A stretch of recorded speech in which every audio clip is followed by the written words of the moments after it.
Hi, this is Lynn from Kuriliana Boutique Crafts, KB Patterns. I'm here today with the next pattern that I'm releasing, and that is the Crossroads Carry All Tote. Now, there are different versions of this in the pattern, and you get to be able to choose and make your tote as you like. This is the short version. It has handles, an adjustable strap. It has a zip at the back, a decorative strap to the side, and you can add a decal or some HTV vinyl, like your heat transfer vinyl, or even do some embroidery on the other side. The other option is your zippered front. What it is half a piece of zipper, so one side of a zipper tape, and it's used on the accent piece as a like a piping. So it's just on that curved edge there, you've got a piece of zipper tape. Again, zipper at the back, but this time with a overlay. The bands on this one are double the height, top and bottom, and this one is more structured. It has foam and Decorative inside, vinyl handles, and the vinyl shoulder strap. Now, you can also do it as a plain front, do either of them structured or unstructured. The only difference really between the short version and the tall version are the top band and the bottom band are half the width. It's all explained in the pattern. What I'm going to show you today is a semi-structured, in that instead of using the foam and the Decorative, but I will show you how I do that, I'm only going to put Decorative into this bag. None of the ones I've done so far of the prototypes have been just Decorative. I've either used the foam and Decorative, or I've done nothing at all. So today in the film, I'm at least showing you the technique, even if it's only the Decorative going in and not the foam, but I show you how I apply. So let's get on with our film and see what we can do. We are going to start by working on our straps, our little decorative straps, our connector pieces, shoulder straps, the shoulder strap and the handles. And at the end I will also show you how to do a miniature version of the zippered front, just so I can show you how it is done. That was a little one I did for a photo. And what you do is you just separate your zip like that and you use one side of it. Anyway, onto our straps. The lower decorative strap is little piece N. You put a piece of Decorative on the back of it, about ½ an inch wide, and you fold your pieces over. So there's the Decorative, and you're going to fold those pieces over. They will not meet fully because we're going to put holes up that Decorative anyway. That's why I've used Decorative heavy on it. Going to get a piece of, sorry, before I do that, we need to rule lines down the middle of all these strap pieces. So each of those straight strap pieces, be it the shoulder strap, the handles, the upper and lower decorative strap, and your strap connector, you need to draw a line along the middle.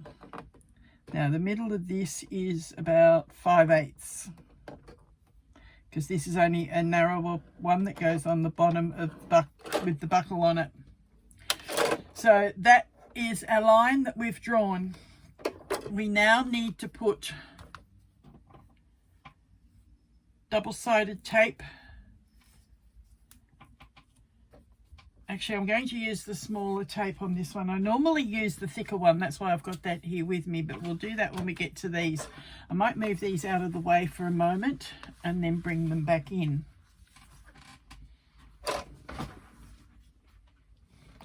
All right, so along the middle of little piece N that has the line drawn, On either side, put some double-sided tape along the outer edges. So just along the outer edge. Turn it around and do the same again on the other outer edge.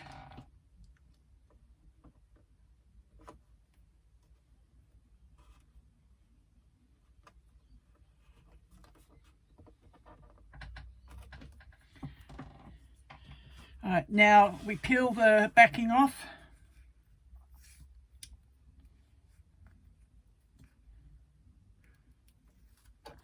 And we fold this in towards the center. Doesn't come all the way to the center, it's just towards the center. So if it doesn't meet, that's not a problem at all. Sometimes, depending on how I've cut it, it might meet, or if you've widened yours to the inch, it will meet. Depending on the buckle that you have chosen, you may need to make this particular strap a little bit wider. It's all in your pattern at the end in the add-ons and options section. Not everyone can pick up the same sort of hardware. All right, so that is our decorative strap folded in, and it still has the gap in the middle, which is where we're going to be putting our holes. I will show you the holes shortly. I haven't brought the tool in with me, so I'll go on to the strap connector and I'll do the same thing with that. So this is piece H and HS1. All my numbering is, if there is a stabilizer for a piece, it will be the original piece number plus a H. Sorry, plus an S. So S is for the stabilizer, which is the Decorative, which I've already ironed onto this. Again, we're going to draw a line down the middle. Now, I know this is a 1-inch strap, so I've just line up the edge with my 1-inch ruler and I draw straight down the middle. Now I can use that thicker tape that I was going to use before. I find this is a lot better for doing these straps than trying to use the thinner 1/4-inch double-sided tape, but again, it just comes down to preference as to what you like to do or what you don't like to do, and work accordingly. Just because I say it has to be done one way, it doesn't mean that that's the only way it can be done. It can be done different ways. You will pick up ways that you like from different designers and you'll combine them into different patterns as you sew. So just because my pattern says do one thing and you prefer to do something else, then do that something else, so long as you get the same effect at the end. All right, so now we fold into that center line. In this case, it will come into the line and meet.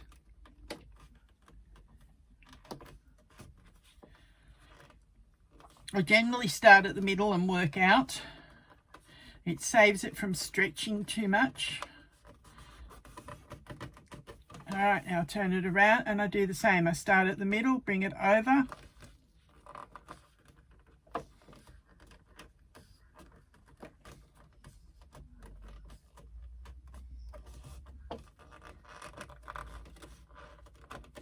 Now, if you're using a domestic machine, you would use it here for your top stitching. I like to do all my top stitching on my industrial, and I don't have the camera set up for showing on the industrial, but where possible I sew on my domestic so that you can see what is done, and I've given different hints and tips if you just have a domestic machine on how to alter it. I'm just going to grab something spare if I can find it.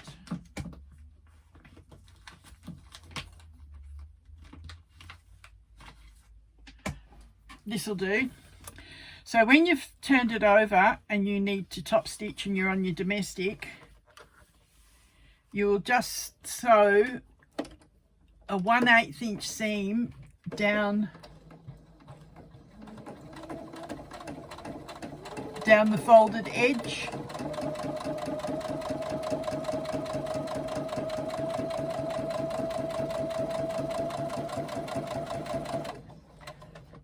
So whenever I say I'm going to go do my top stitching and come back, this is what I'm doing on my industrial.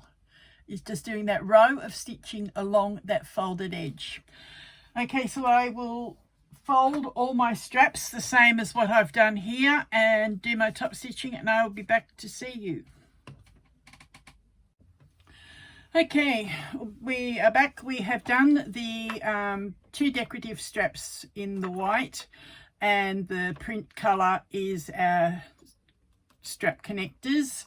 Now the handles and your shoulder strap, this is what we've done with this. They've been folded to the centre and top stitched. What we do with the handles and the shoulder strap, we fold it again another time. So now we have 4 thicknesses, so we fold it in half again, enclosing that enclosing that raw edge.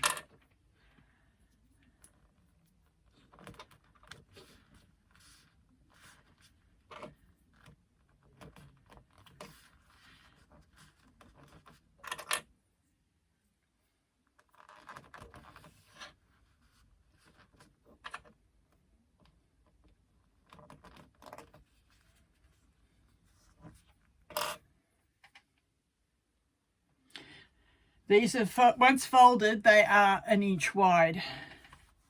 So we started with 4, folded to the center, they became 2 inches, and then folding again like this becomes 1 inch. And again, we top stitch each inch.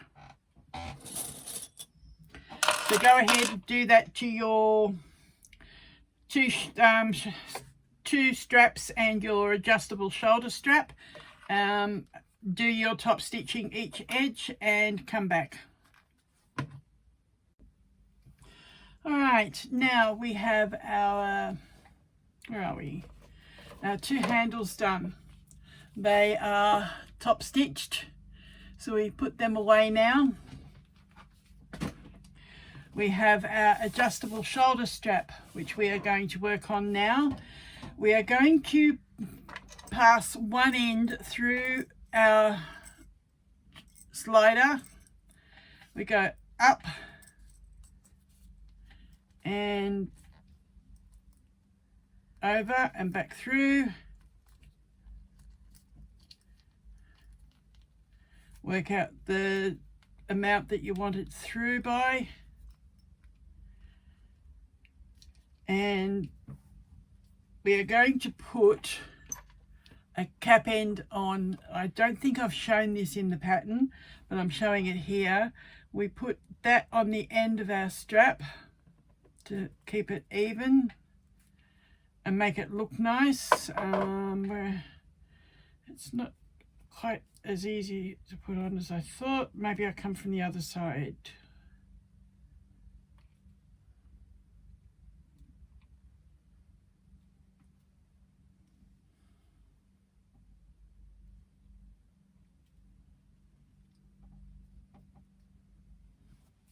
I'm trying to slide it on over 4 thicknesses of vinyl.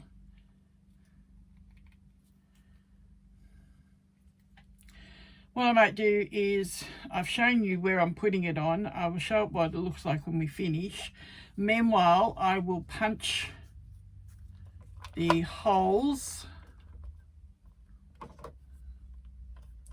I'll probably do 2 rivets in this, but this is my rivet punch, and I'm going to punch one right there.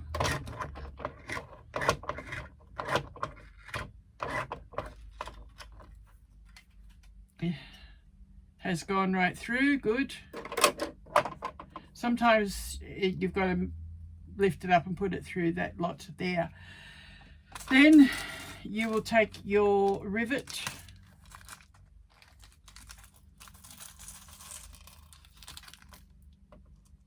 I'm not going to set these rivets just yet because I've got to get that end on, but I just want to show you how this goes together. So I'm just going to do the one rivet at the moment so that I can get it going and show you how it assembles, and then I can finish it off camera. I'm just going to pop the end of that cap on, even it doesn't, I haven't set it, I've only popped it on. So that then is your riveted side. That's your raw edge side that we're going to put the strap end on.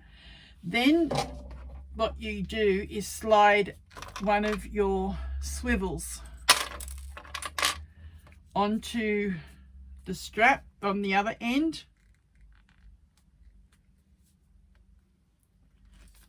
You slide that down,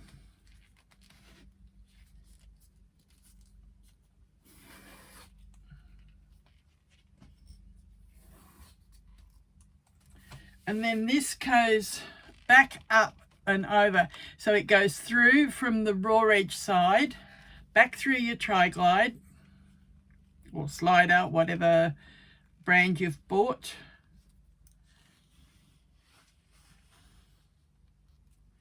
and then that goes back over and through the other side towards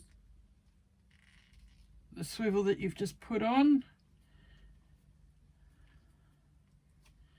Depending on the vinyl you've used, some are thicker than others. All right, so that is the path that it has taken through the, you've got your raw edge there, that goes up and over the center bar, down to the swivel, which then comes back up and over the center bar again from the right side, and then you put another swivel on this end and finish it off. I'm going to finish that off camera because I can't get that strap end on at the moment. I know it will go on, but I need pliers. All right, so I'm going to put that aside. Get my rivets out of the way, and I've just dropped one. I was about to say before I spill them everywhere.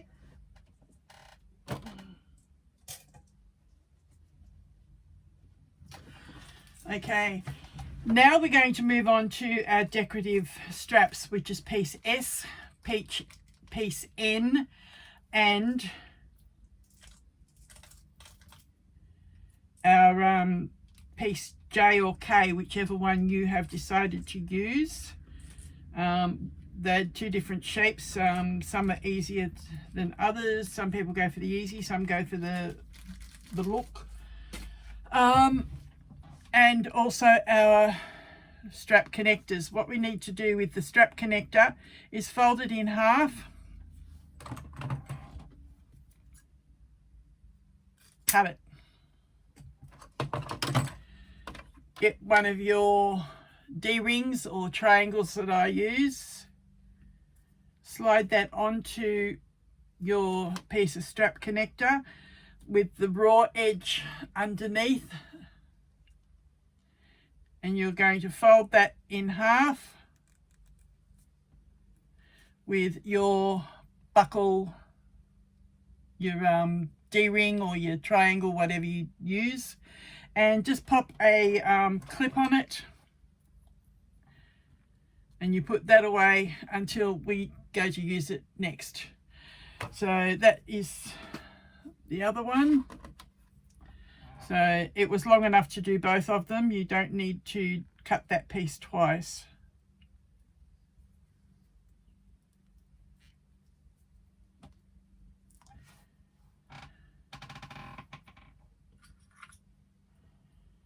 Looking for a clip, there we go. And now we have our piece N and our piece S. One piece goes through the top of your ring that you've chosen. I've chosen a crossover slider.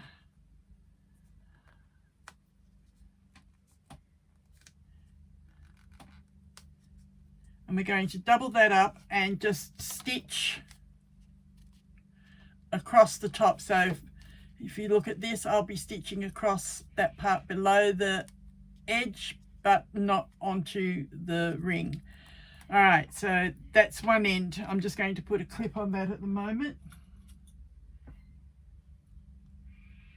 Then we're going to go on to our piece N. Now piece N is narrower for the reason that these buckles in the larger size for the 1 inch are humongous. Where is it?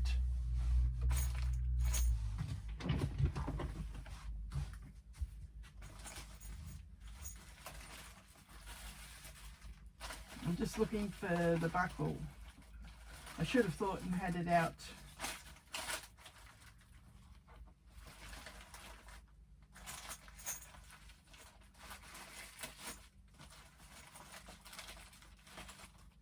I've got a whole box of stuff here that I need to file and need to sort and put away. And I'm pretty sure that's where they are.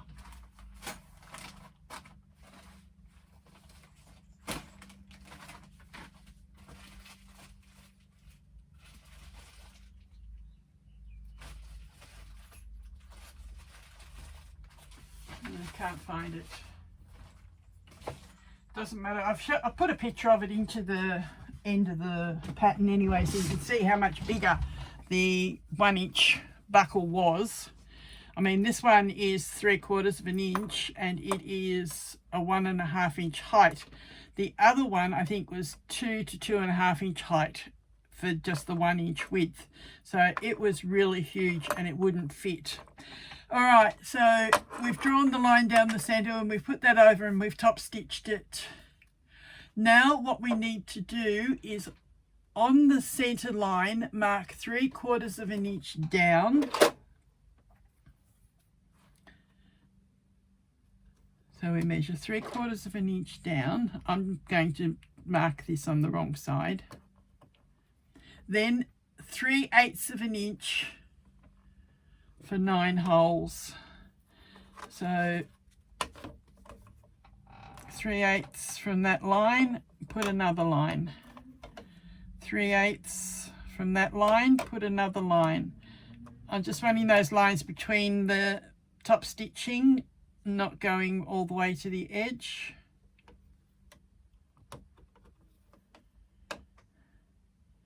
So 3/8 of an inch all the way down. What this little strap is meant to do is resemble the end of a belt buckle. So we're putting the end of a belt through the buckle on the belt.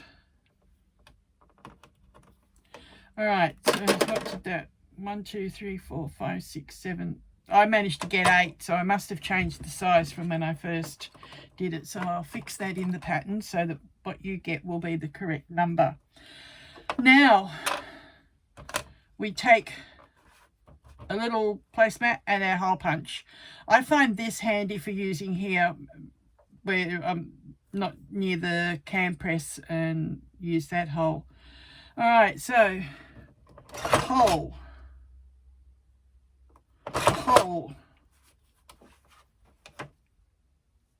and that's moving underneath. All right, let's see if I can get it over here and not move.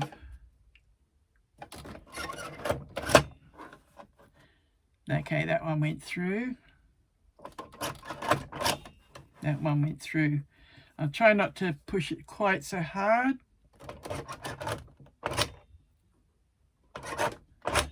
Okay, I just have to do it a couple of times because it's moving underneath. These little Japanese style punches are absolutely brilliant for being able to punch in an area that the leather strap punch won't reach.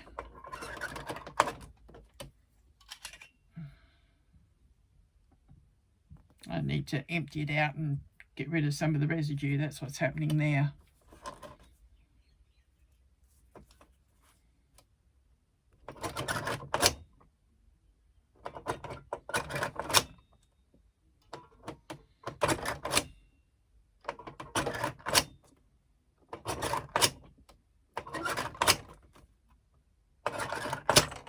All right, that's got them done.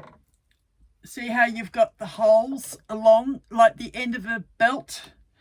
and that end of the belt goes through the buckle to tighten on your waist. So the same thing. This goes through this end of the connector that you've already done and fold it over.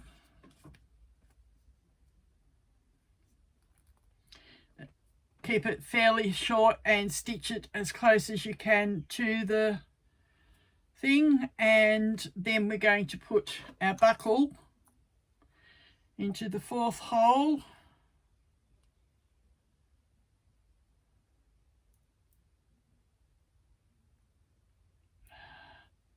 Hang on, I put a clip on this because I'm holding it and I haven't stitched it, because I want to stitch it on the industrial. I can get closer.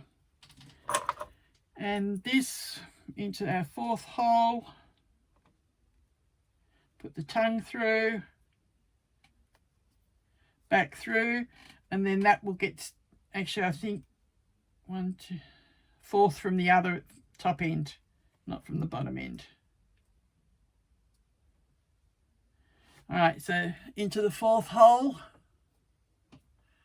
pass that back through, and then that will get caught into the bottom seam of the main body piece when we come to do it.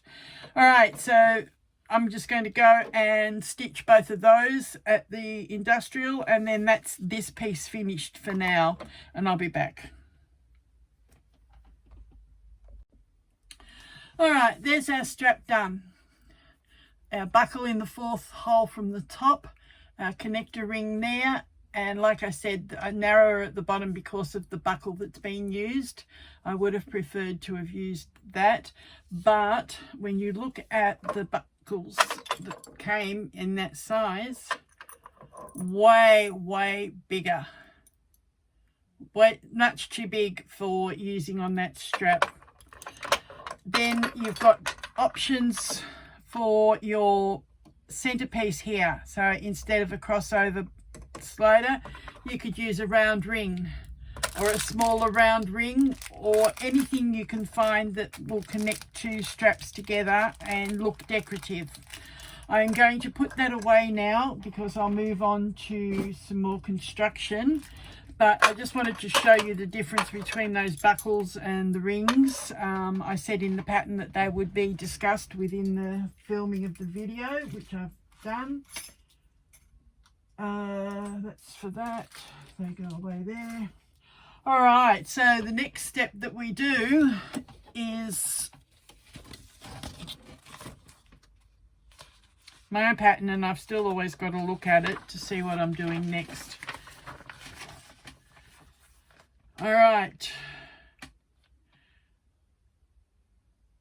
we now move on to the main body. We've done all the assembling of those decorative straps. From here on in, all seam allowances are 3/8 of an inch unless otherwise stated, and top stitching is 1/8 of an inch. And regardless of whether you're making the short version of the bag or the taller version of the bag, the construction is exactly the same. You just have different sized pieces. So now what you're going to decide is, are you using a purchased decal like one of these?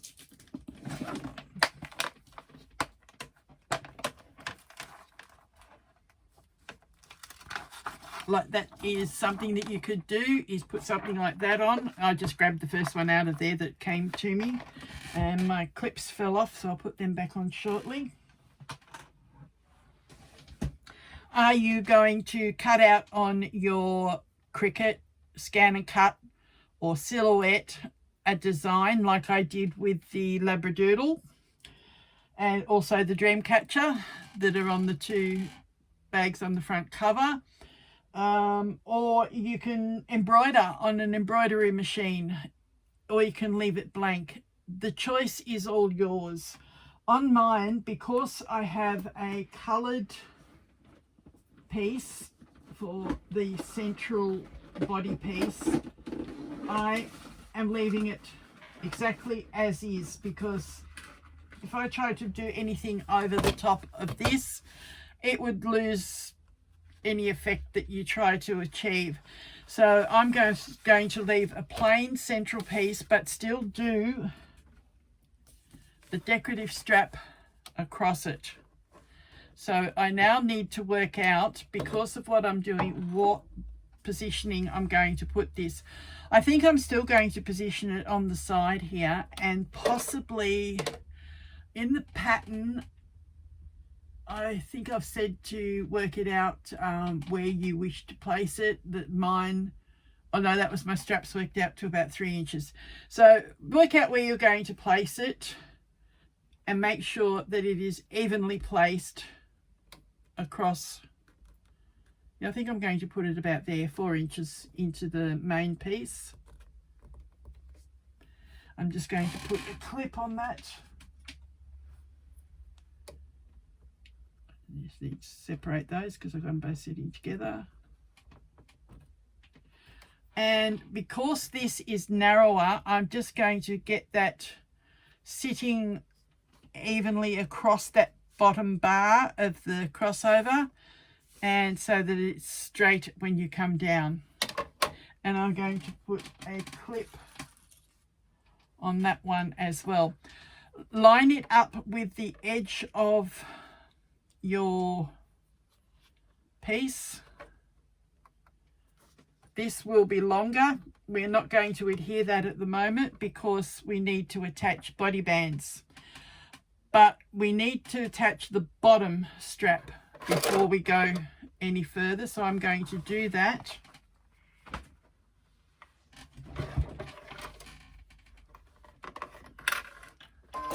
And I can do that on the domestic because it's in the seam allowance and doesn't get seen anyway. And I'm moving a few things out of the way.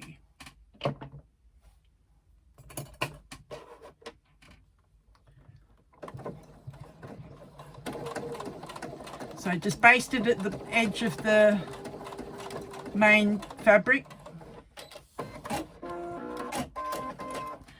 See, I've just basted it at the bottom, level with the edge. Now make sure, I'm just going to put that under the presser foot because of the space I've got here. I'm just going to do that so that this now is lined up level and even. And I'm going to get my other decorative piece, and I have decided to use the square pointy end rather than the shaped end.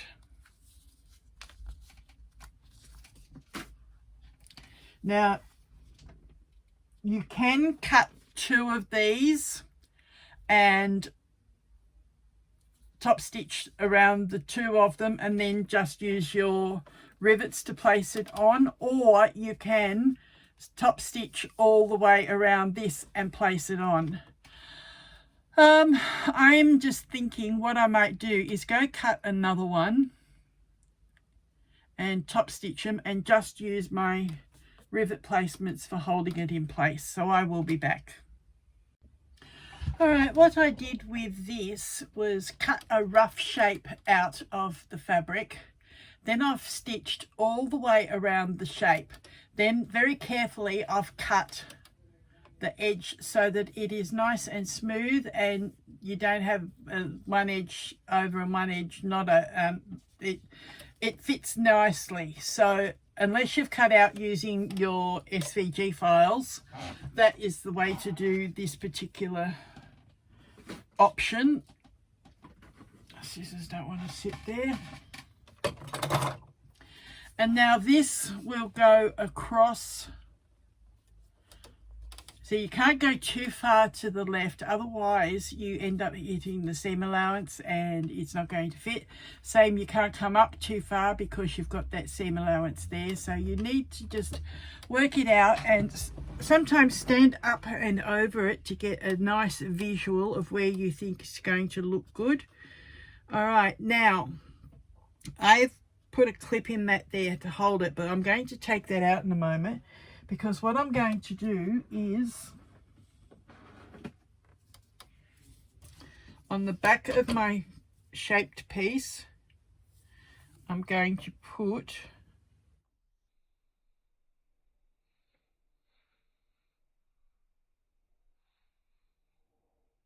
Not too long. I just want it to be covered by the area that we rivet. So in the middle there, and basically towards the rivet hole, piece of double-sided tape. Now I'm also going to, on the back of this,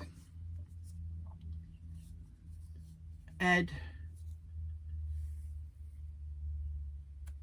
a piece of double-sided tape to hold that on the fabric. Now because the edges weren't all the way over, I'm going to put that on the edge of the piece that we folded over.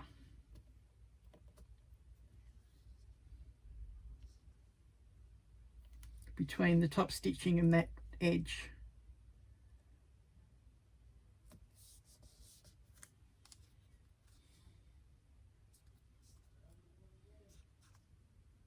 Now I'm not going to take the backing off all the way up, because at the moment we need to do an addition of a seam before we can put that all the way up.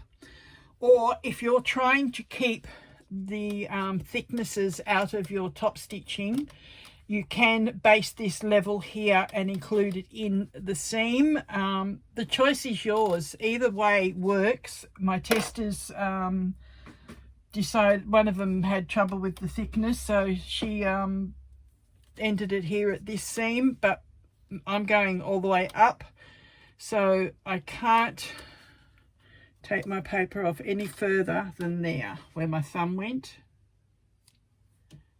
All right, so about there. I'm just going to snip the paper a little bit so that I know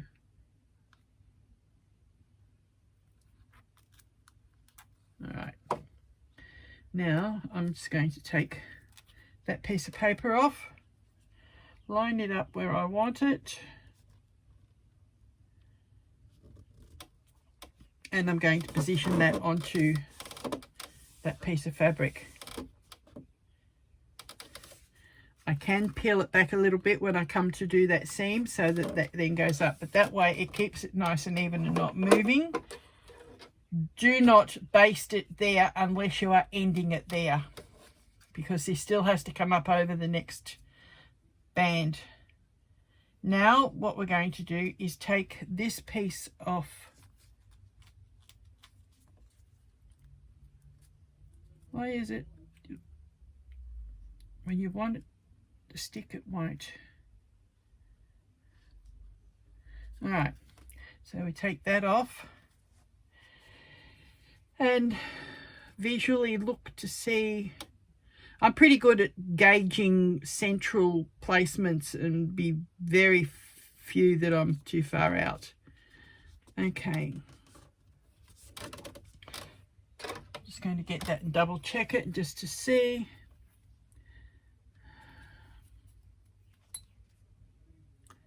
So it's just under 3/4. Again, just it's probably about 1/8 of an inch the difference, but not enough that it's going to actually make much difference. I'm not going to try and position with it too much, otherwise we'll have trouble. Then what we do is get our hole punch. Where did I put it? Under here. And measure halfway.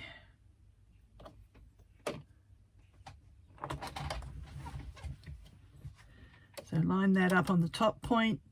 Bottom point is 2.5, so we want it at 1 1/4. Put a little dot.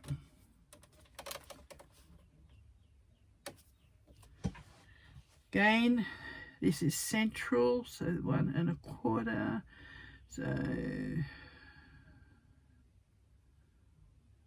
So 5/8 of an inch.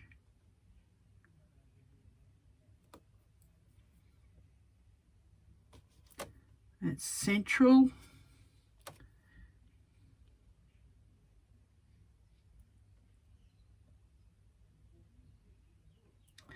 And again, 1 1/4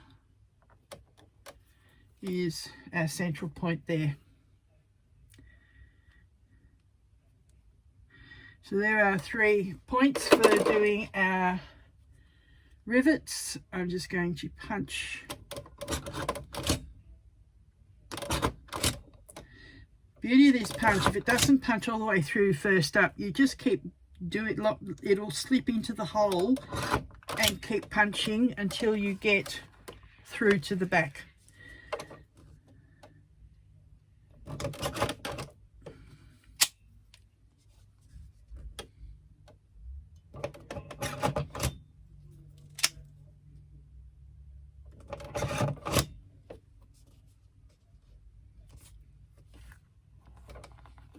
That one's through.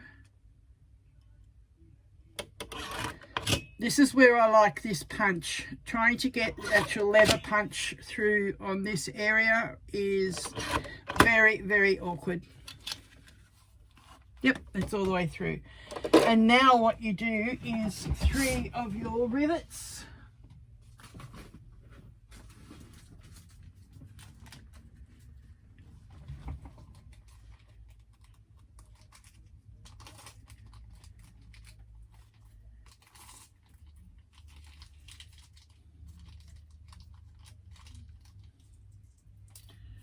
One, 2,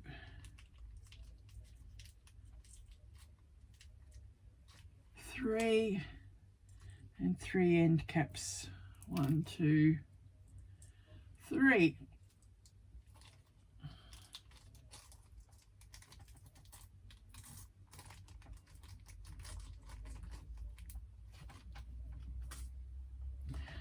Okay. And swing that around a little bit so I can reach them. So 1 in the middle hole there. What went? 1, 2, 3. No, don't know what went. Thought something fell down. All right, poke that one through. And then poke that one through. Now we flip it over.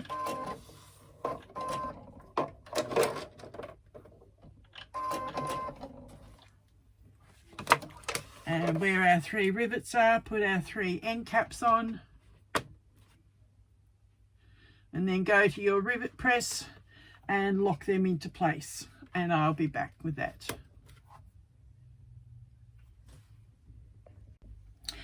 Okay, now what you need to do is, if you haven't already done it according to what the pattern said, I noticed I stitched this band on before I did the decorative part. But if you're going to be catching your decorative part in this seam, you need to have done the decorative part first like I just did. Okay, we need to stitch a 3/8 of an inch seam and attach our band piece B, I think it is, onto the main body.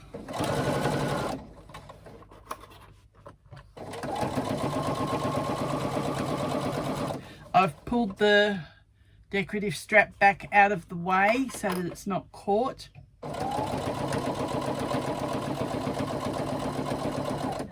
And as I've done in my other videos, I've got the blue tape to signify where the 3/8 inch seam fits on my machine plate.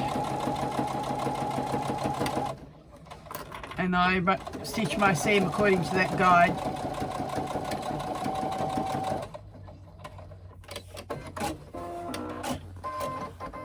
All right. Now we're going to open that up.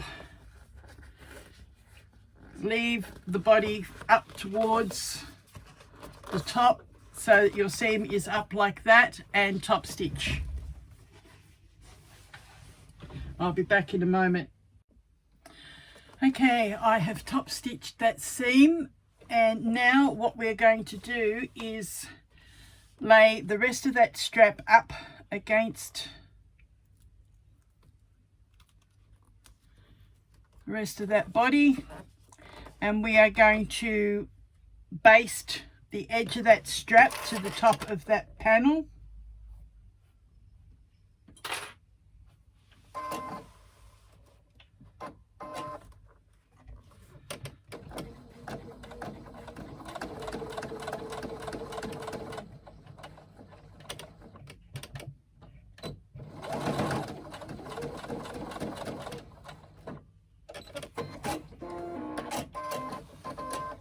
Now what you can do is trim the excess of that strap off. We don't trim it beforehand in case we have different size connectors here, or we decide to put it into the seam rather than up to the top. So it's better to have a little bit of extra length, and plus if we're doing the taller one, we need that extra length for the longer band. So now we can trim it flush with the top of that band, and that is that front piece finished for now. And we need to get our Decorative, because what we do now, if you're doing foam and Decorative, I always attach the Decorative to the foam and then spray it the back of this and press it down. But because I'm only going to be doing Decorative onto this, I will now go to the ironing board and I will put the Decorative onto the back of my vinyl, and I'll be back. Okay, next we have our exterior zipper pocket. Now I'm going to show both methods joined together. It's up to you whether you use a facing and a zipper with your pocket, or you do the add-on at the back with the overlay and your pocket. I'm actually going to join them both together to save me having to show it again later. All right, on the back of your facing, you need to turn it like onto the back and draw a box 10 inches by half an inch in the center of the facing. I'm just going to do that there. So that is 12, so 10 inches.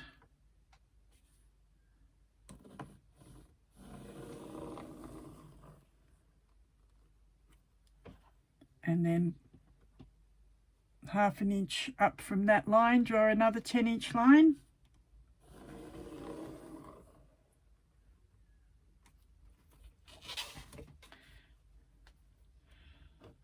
End lines.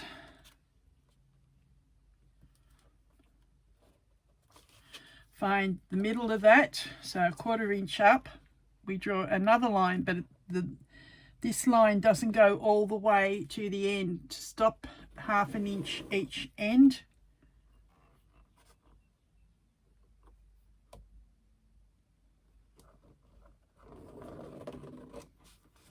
And we're going to draw our little V's on each end.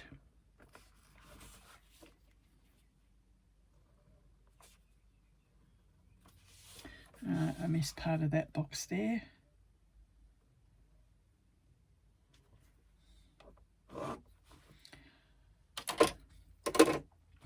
So this is what you have drawn on the back of the facing. Now position this in the center, level with the top band that you've sewn on. So that is 12, so it will be roughly 1.5 inches from each end. So just get that there. That's it there. Check the other end. We have 1.5, yep. All right, now what you're going to do is stitch around the outside of that box. I always start a little bit in from the end so that I'm coming back and finishing off where I started, easier than trying to match corners. So stitch all the way around.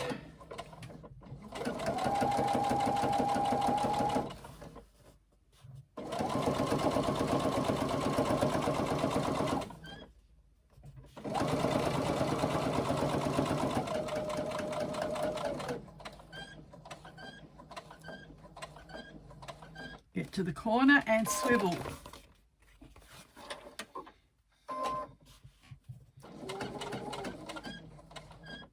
Down to the next corner and swivel. Make sure that's out of the way when I swivel.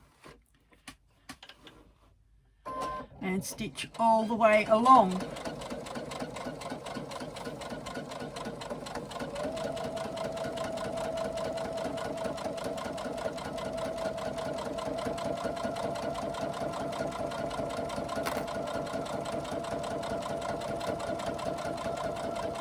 Then when you get to the corner, swivel, come up to that corner, swivel, and come, I want you going down there, and come back to where you started and end off.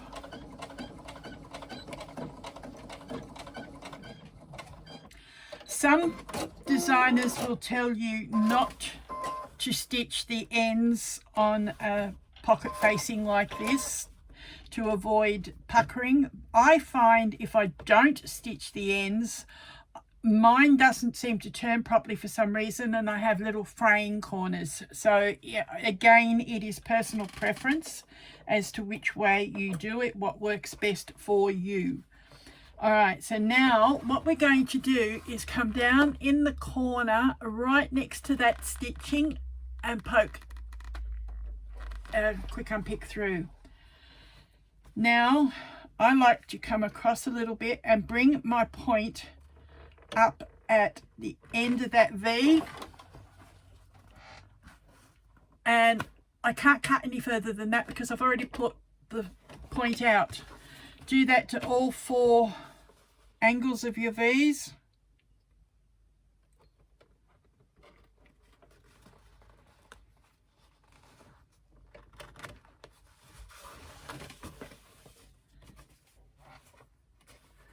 Keeping as close to those corner stitches as you can without cutting them.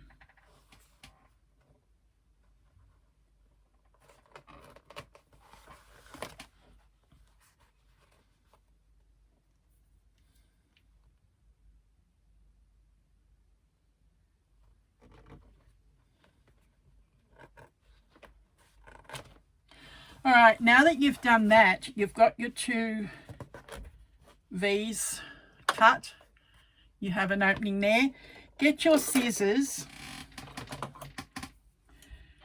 go in at one end and cut that center line.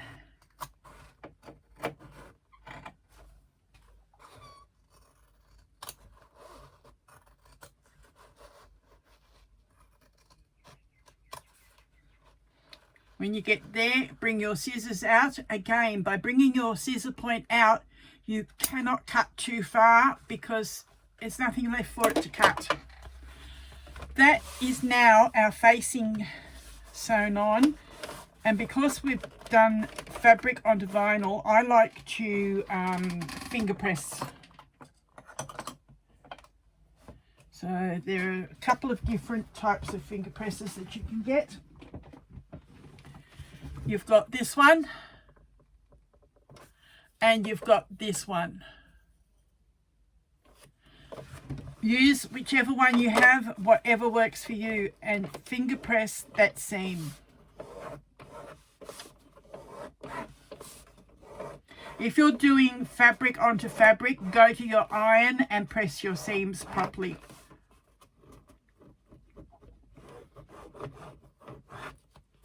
All right, that's one side done. Then come back and do it to the second side.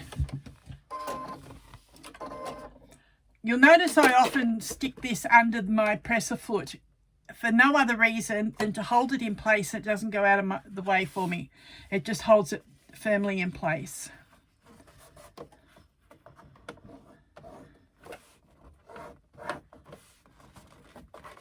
All right, push that seam as much as you can with your fingers and come along with your tool and press it down.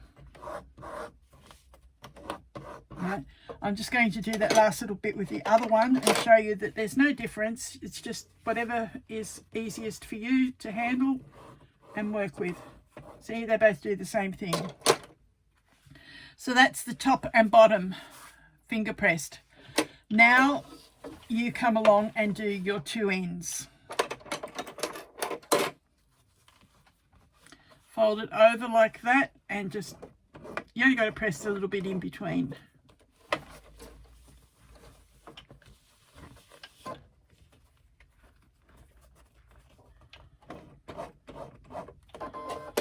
Now what you're going to do is push this facing all the way through to the wrong side. Now, because we haven't folded the vinyl as yet, we're still going to have to do that. But what I tend to do is come over to the wrong side, and I argue with it. I coerce it into where I want it to be. All right, so I start by basically starting at the corner here and getting them as far out as I can without any puckers. Then I start coming along this vinyl piece and pushing that fabric over as much as possible. Again, here we can use our tool and press it down. These pockets are always a bit of an argument. That's why I've taken often lately to doing overlays, because if there's any little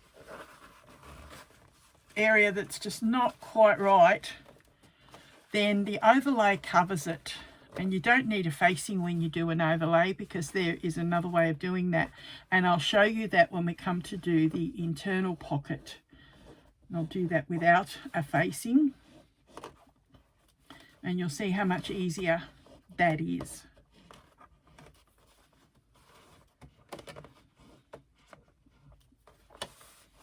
Just work your way all the way along.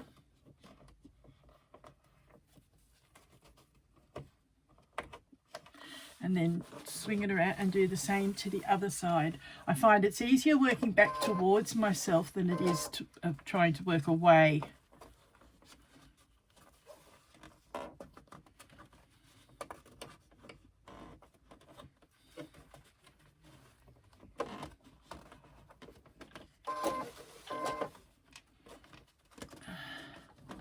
Some vinyls are a lot easier to work with than others too, and even if you're working with leather. Leather I tend to glue a lot.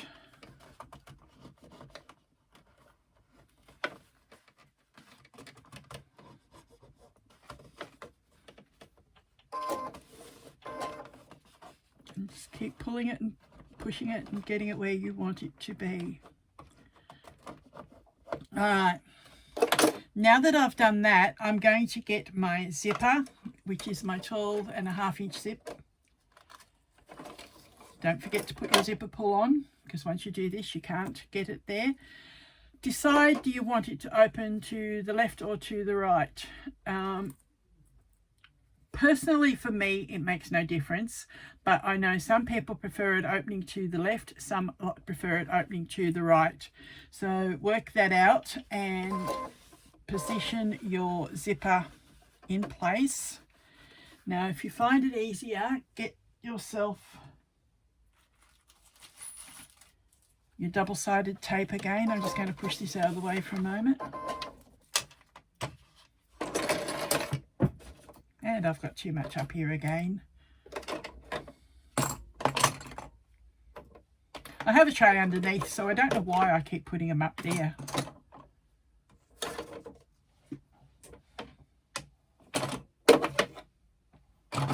Alright, that'll be easier, and just keep my purple thing up there that helps me push seams along if I need it. Alright, if you've not heard of a purple thing before, this is what it is. Flat one end, poke an angle the other end. It's good for turning seams, it's good for, it even has a hole that you can pull ribbons and stuff through. A handy little tool. Alright, so put your double-sided tape on the edge of your zipper tape.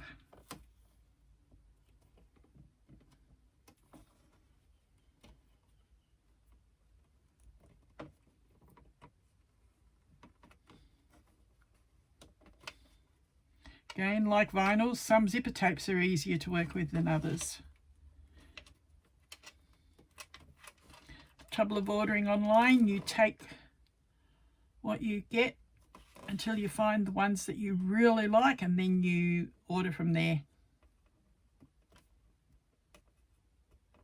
And I tend to have to order around because I can't always get what I want at the one place. Okay, and other side.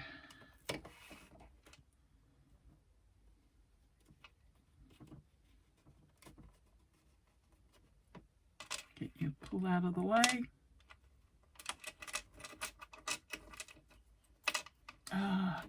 Work hands. I thought we were having a good day. Don't start.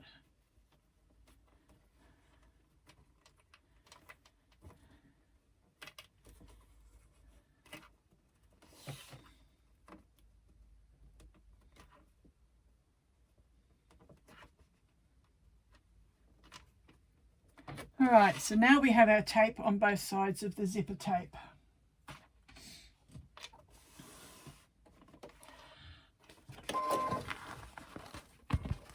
Now I'm going to move this over to the right side, and this is where the fun starts. Because of vinyl and fabric, it doesn't like to sit properly. I'm going to try and just work a bit at a time and pull a bit at a time. Which end am I working from? This one.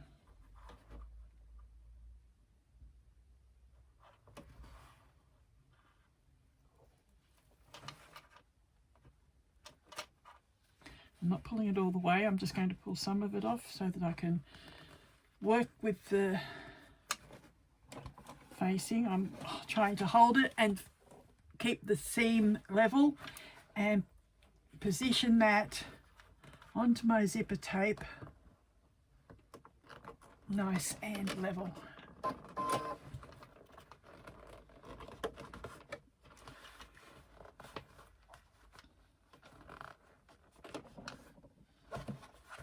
Sometimes you've got to get your hand in and pull that facing down to where you need it. Again, pull a bit more of the tape off. Pull that zipper facing down. This is why I've taken to using the overlays so much, because it's a lot less pulling and pushing, especially when you have neuropathy in your hands like I do, and some days are good days and other days aren't. And like I said, I thought I was having a good day before, and then all of a sudden they started acting up. All right, I'm going to now push it that way.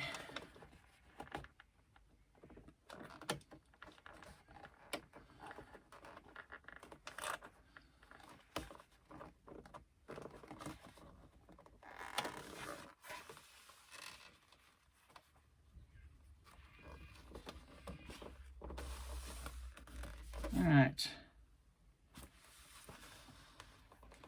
I must have cut that zip a bit longer than I needed. Alright, now we pull the other side out and we start pushing that onto the... Okay, just try and get you down level. That's better. Again, it's pulling up on me.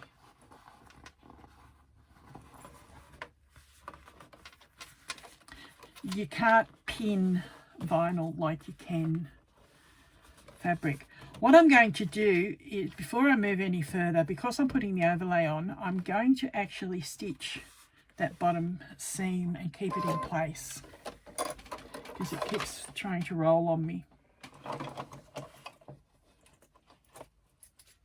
So putting on our zipper foot when I can find it.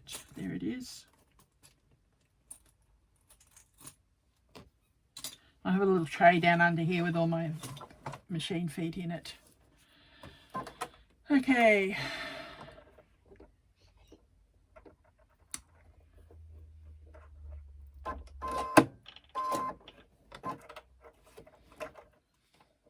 Cotton's catching.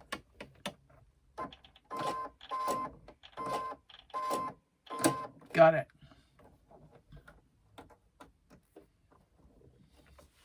Okay, now I want to be able to pull this as I go so that I get that seam nice and even.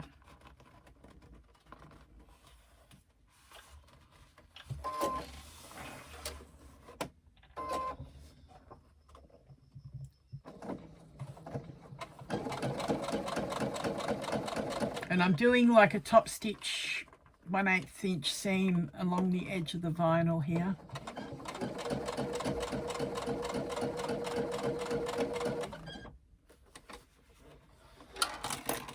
Again, pulling it all, getting it even. You need to move your zipper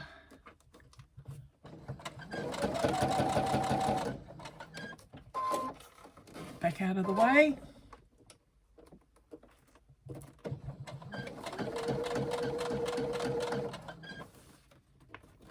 If I wasn't putting the overlay on, I would be doing this stitching on my industrial that I use for my top stitching, just so that it matches the rest of the bag.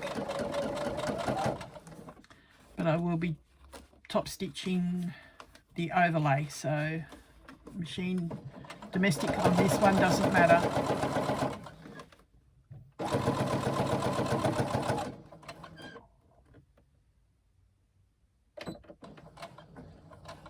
Lock the stitch off and cut it. Alright, see how that now is holding that a lot better. Now I've only got one side to argue with. Again, I come in and I'm going to remove the zipper tape, the backing part of it, not the adhesive.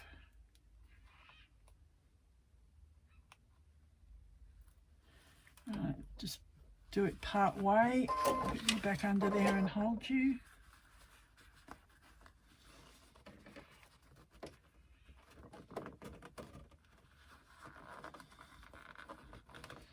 Okay, so now I position this where I am happy with it, hopefully so that the facing's not coming through to the vinyl side, which it's trying to do.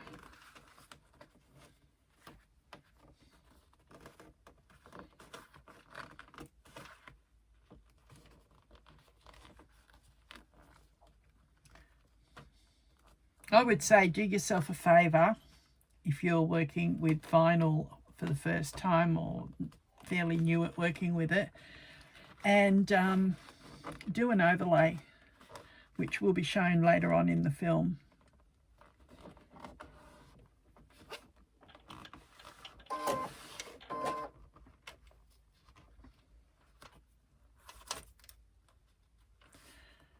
See, I'm trying to fold that from both sides to get it to sit right.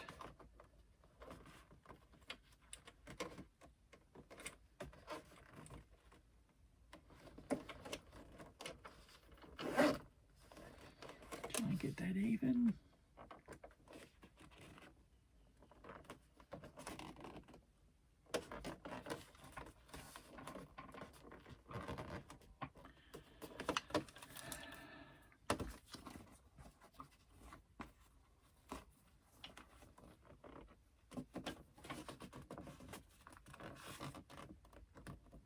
Alright, let's swing you around.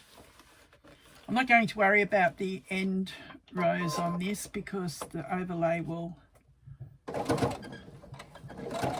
fix it. Now we stitch that top side.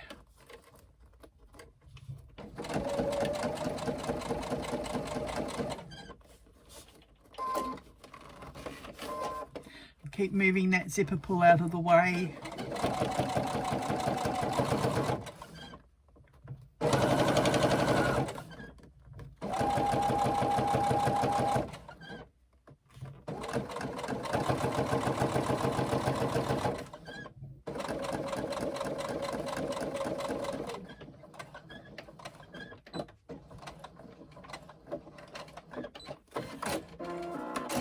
Alright, so that is the zip in with the facing.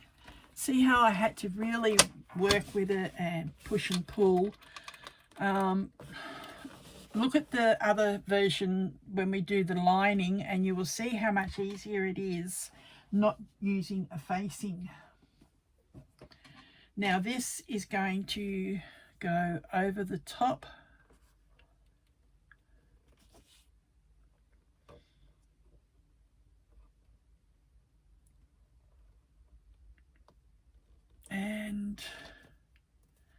just a little bit shorter than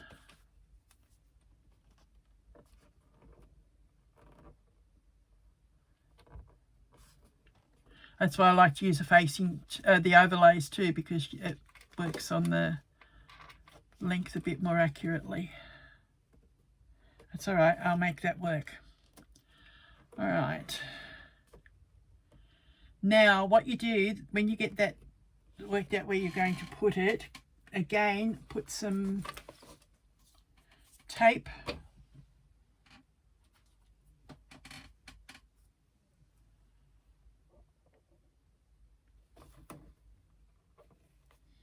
on the outer edges of this.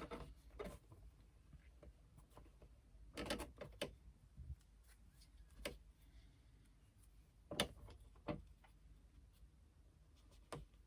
can't see over that.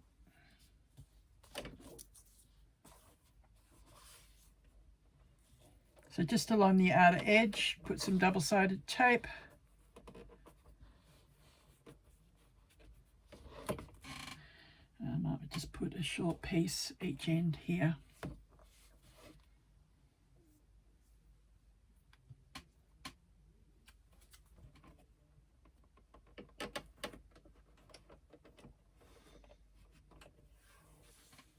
Okay.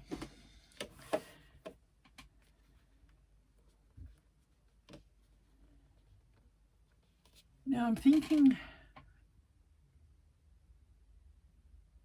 no, that's right, it will work. I was thinking I was going to do the pocket before I did the overlay, but no, I'm doing the overlay and I just do the inner seam first.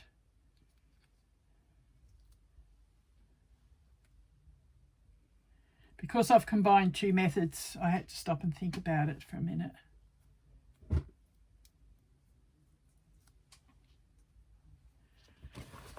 Okay.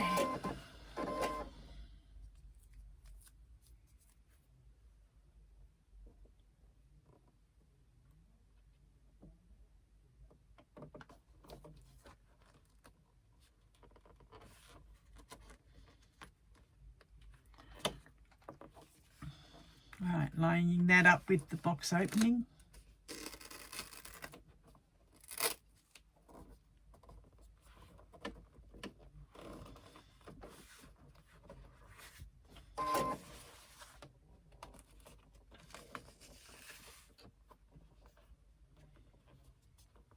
Now when you go to move that, if it does what mine just did and pulls the adhesive off, don't worry about that because it's going to be covered anyway. All right, so now I'm going to stitch all the way along, up, along and back down like I did when we stitched on the facing. But because I'm doing that on my industrial, I'm going to go do that, come back and show you.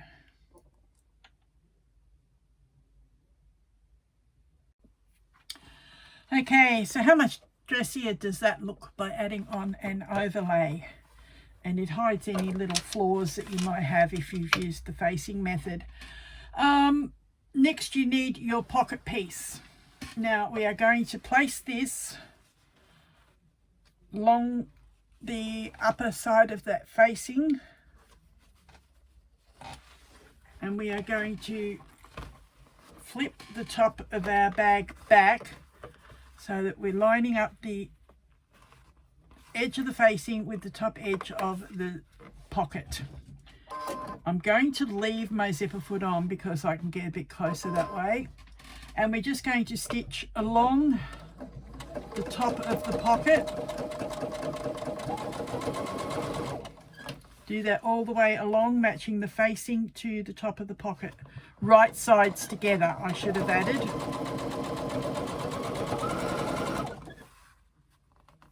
Because you want the print of your fabric, if it's got a print, on the inside of your pocket, not on the outside of your pocket where no one will see it.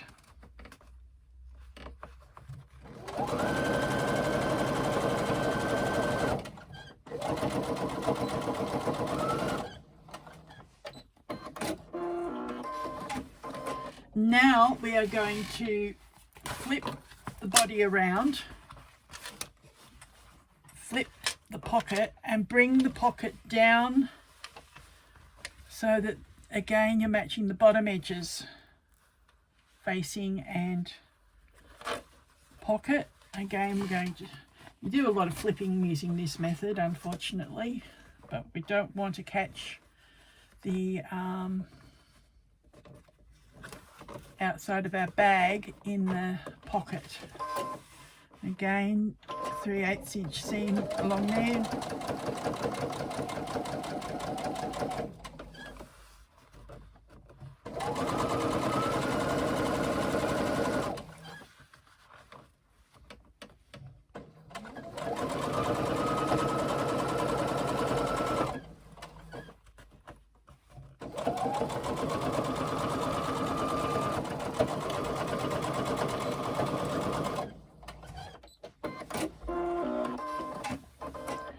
Alright, so I'm just going to check something. Yes, got to do that. Okay, so now what we do is we keep that pocket flipped up to the top of your bag. It's not going to stay in that position, but flipped up to there. Now you're going to start stitching halfway on each end of your overlay. This is a totally different way of doing it than how we're going to do the overlay later. So this is only if you've done it like I have with the facing and the pocket that way. If you're just doing the overlay, use the method we're going to do later in the video. Okay, I'm going to stitch half of this and come back and show you.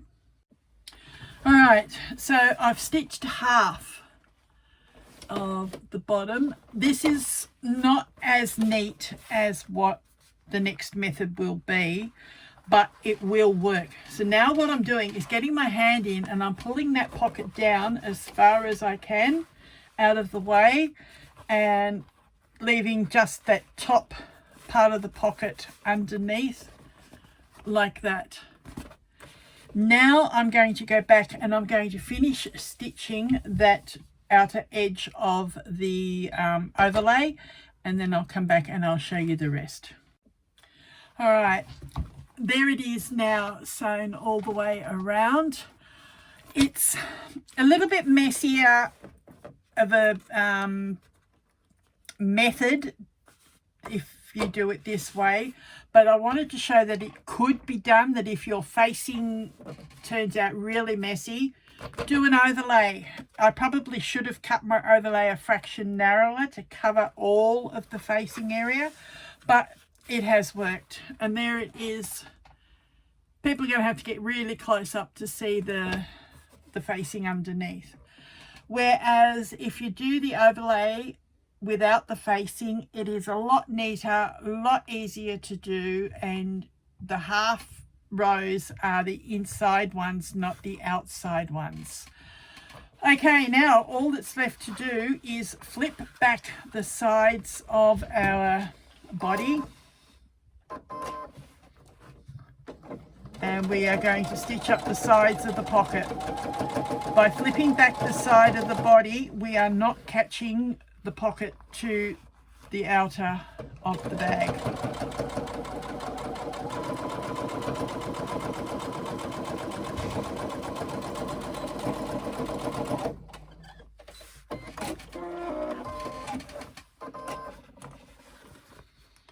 And then just do the same to the other side.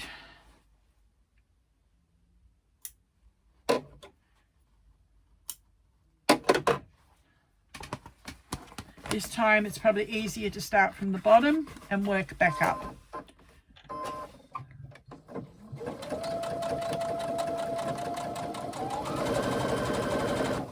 Again, I've flipped the outer part back so that it's out of the way.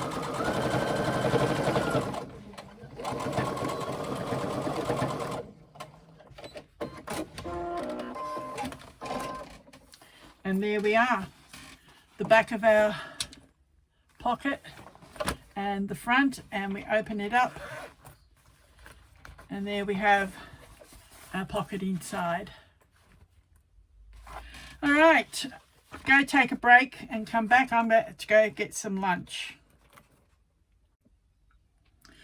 Okay, now that you've done the front, before you add the bottom piece, work out where you're going to add your tag. I've actually put mine central at the top, just below the upper band. When you do the short version, the bands aren't always long enough to do your badge, depending on what size your badge is and what shape. If I'd have put that up on my band up here, it would have been too close to do top stitching and everything. And if I'd have put it on the bottom, it becomes too close to the fold under when we box the corners. So I picked central at the top, just below the band. Now what we're going to do is we're going to add our bottom band. So we turn our bottom piece, our main piece around, and line up the edges of one long edge of the bottom band. Clip it in place.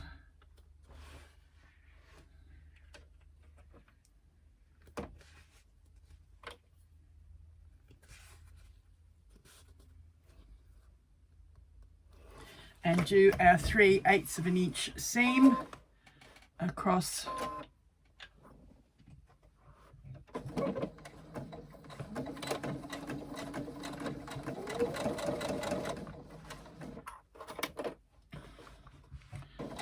and that seam all the way across.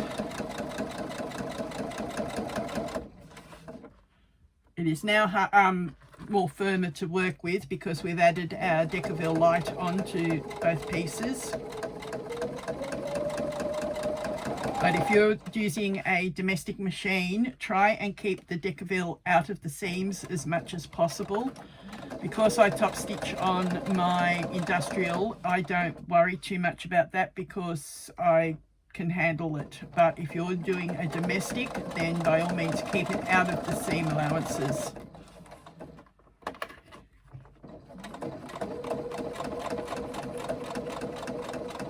And sometimes you've got this thick strap. If your machine can't handle it and starts skipping stitches, use what they call a hump jumper. Now mine has gone walkabout again. It's not where it's supposed to be. So a hump jumper goes at the front or the back, depending on what part you're trying to come up or down of. And there's plenty of videos on YouTube as well about how you use a hump jumper. If you don't have a hump jumper, you can actually build one by using a few folds of a thick fabric to even up so that your foot doesn't go down or up. That's when your machine will skip stitches.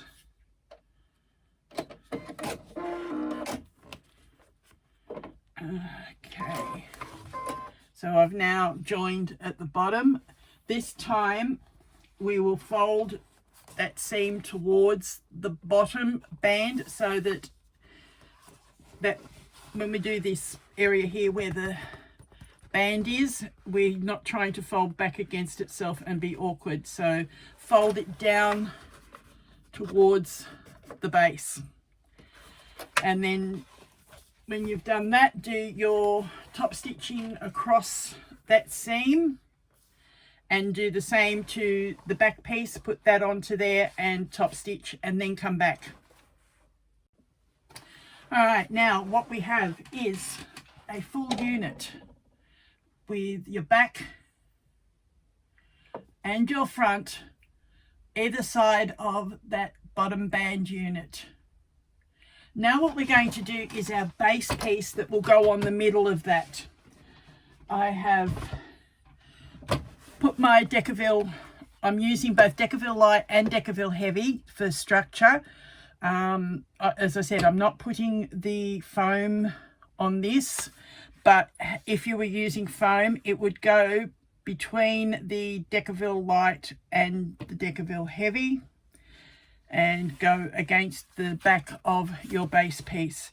Now what you're going to do, let me find my tape, we are going to fold these edges. Now put a piece of tape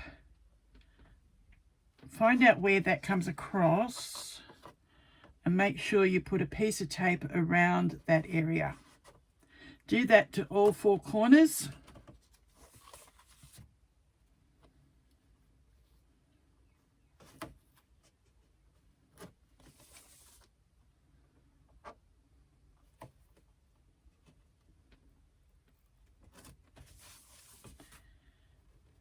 And the last one. All right, so that's that tape. Then we will peel off the backing of those, and we're going to fold these corners over at a 45-degree angle so that it forms a 90-degree square inside the base there, like that. Do that to all 4 corners. Then we will use our thicker double-sided tape, which I think must be out on my table, so I'll stop and come back for that. If you're finding your vinyl keeps lifting on you, this is actually quite a good one. It's not doing that. Helps if I take the backing off. If you find that this is lifting, do one at a time, put a clip on it.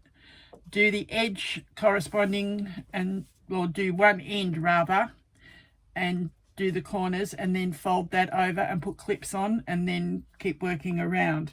This one's actually quite good. It's not going to pose a problem, I don't think, which it makes a change. Okay, so that's my 4 corners done. Go ahead and do that, and I will go get the double-sided tape, the wider one, and come back. Okay, I found that tape. I've done 3 of the edges. Now I'm just doing my 4th one. I start inside where the other piece of tape is, work my way down, and I break off just inside where the other piece is that you put on. Now what we're going to do is, working a side at a time, we are going to peel off that backing paper, and we are going to fold the edges over. Fold them over as tightly as you can against the Decorative. Work your way around.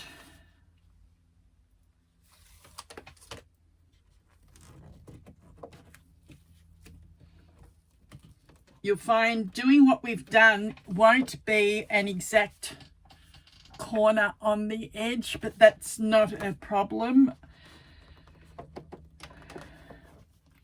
If you wanted an exact corner, just don't fold that first one over quite as far, so that when you turn these over you get your 90-degree points.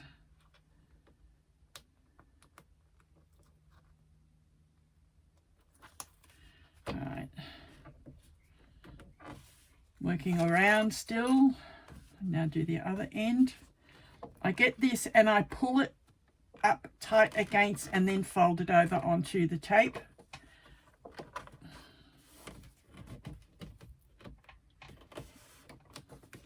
And our last one.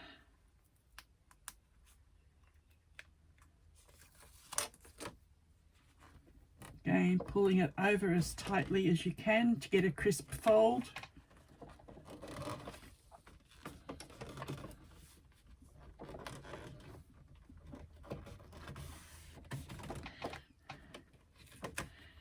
Okay, that's what we now have. I now come back and I do that again with the tape, giving it a little bit in from the edges so that it's not all the way to the edge. It helps hold these folds down as well. See how I've left a gap?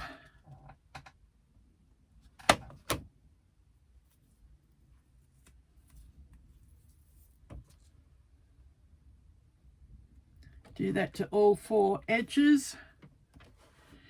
If you've had any adhesive from the double-sided tape not covered in your previous step, this step will actually cover that.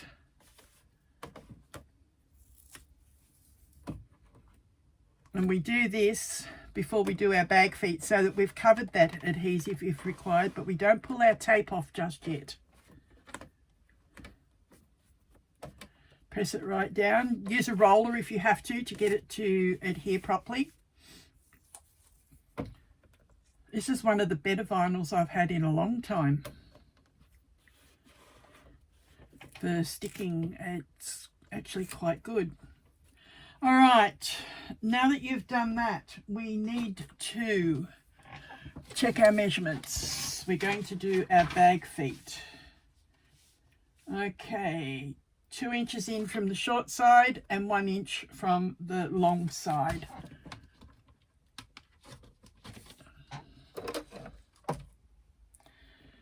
So we can measure. This is the 1 inch ruler, and I like this because what I can do is line up 2 inches on the short side, 1 inch on the long side, and put a dot right in the corner where that ruler comes. Same on the other corner, 2 inches in from the short side, 1 inch down from the long side, and put a dot. Repeat the same on the other corners.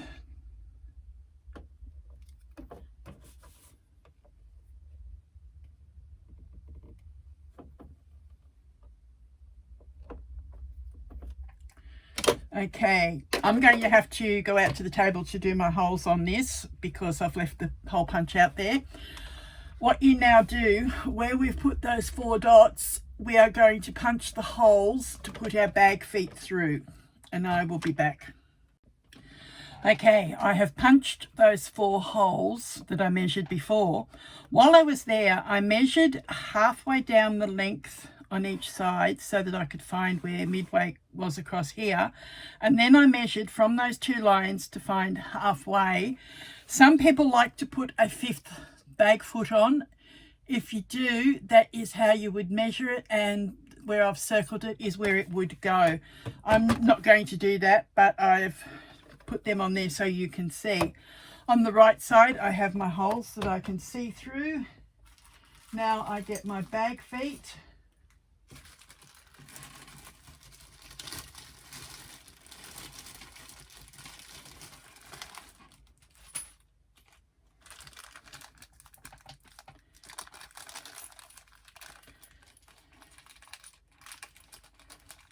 I could have done 5 if I wanted, because I actually have 5 in these particular bag feet, but I only want 4.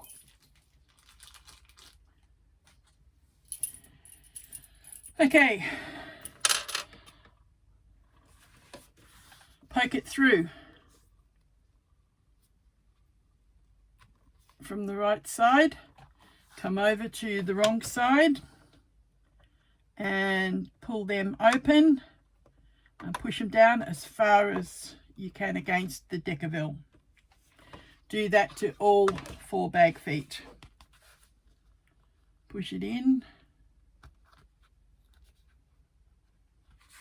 I usually do it that I've got the prongs facing along the longer edge so that I'm not coming too close up here when I spread them out.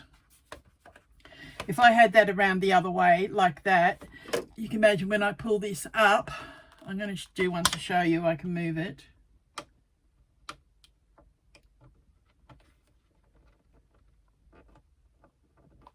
When you pull it up, it gets a lot closer to the edge than what it does doing it this way. I'm just going to reposition that again now. All right, and spread them out level with the long edge, or parallel with the long edge, I should say. Do the other 2 feet.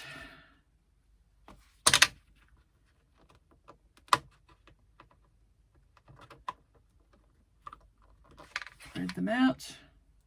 And the last one in. Middle one doesn't matter which way you do it if you do the 5, because it's right out of the way. All right, so that is our 4 bag feet on. On this side we have exposed prongs. Now, because this is getting sewn onto our vinyl from the other the last step, I'm going to cover these prongs with painter's tape. Now, making sure I don't cover my tape, my double-sided tape, when I peel it off. That's a little bit over, so I'll just tear a little bit off. All right. Okay, so I'm going to do that to all four.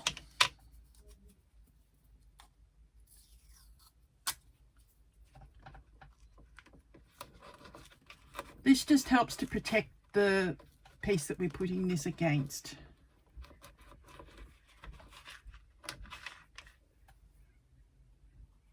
Once we do our next step and top stitch, this isn't going to move anywhere.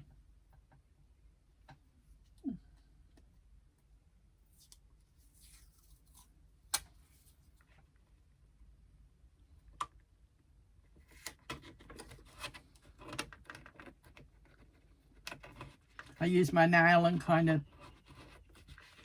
push it right against the prongs of the feet.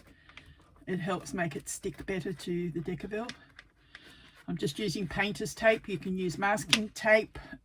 You can iron on some other little bits of Decorative, whatever you prefer to use. It's all different ways of protecting those feet from the next layer.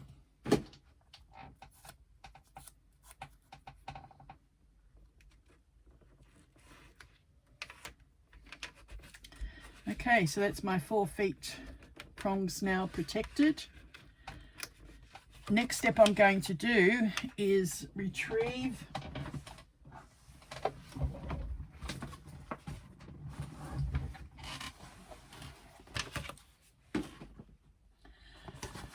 my outer body unit. Just try and get through the tight area there.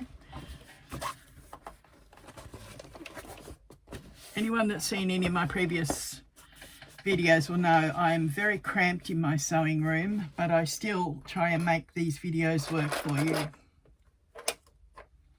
All right, so this is the area we're going to be working on. And we are going to be laying this down on there like that. So what I'm going to do is peel off this backing tape now.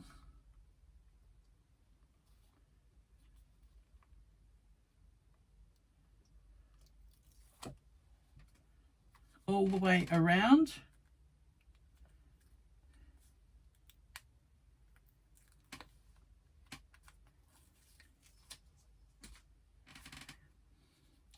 It's easier to get it off now than when we started hearing it.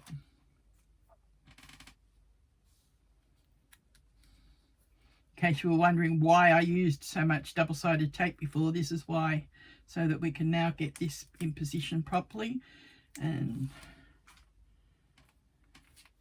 stick it down. All right, so this is going, I'm going to stand up so I can see downwards so that I can see evenly. All right, so when you're positioning this, it's basically level with the cutout on both sides and seam allowance amount in from the shorter side. So that is where that will sit. That's it, like that. Now what you're going to do is top stitch all the way around the edge of that base, and I'll come back when we've done that.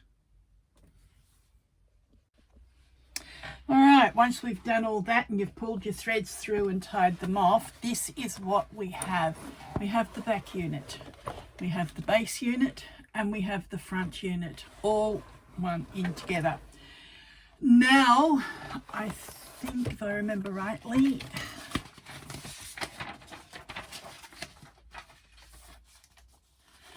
yes, we do the outer assembly, which is doing our side seams. So match the upper bands where they join. So where they join there, match them.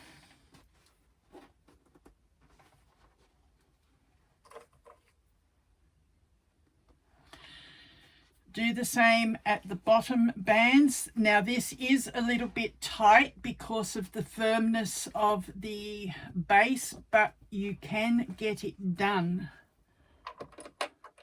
I think this is the 5th or 6th one of these I've made, and they're all very similar regardless of which structure you use.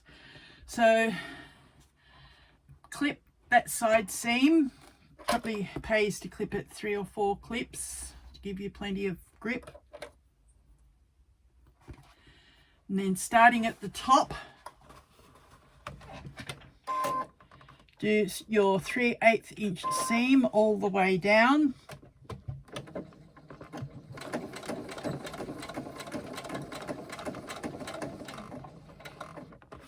Now I'm going to take this a little bit slowly because I'm working in a cramped area. I need to be able to fold bits of it around so that I can get some movement through.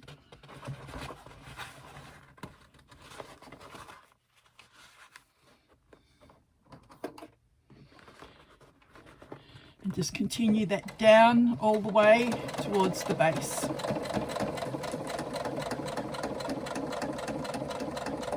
Again, if your machine is fussy over heights, you may need your hump jumper at the joining of the top and bottom bands.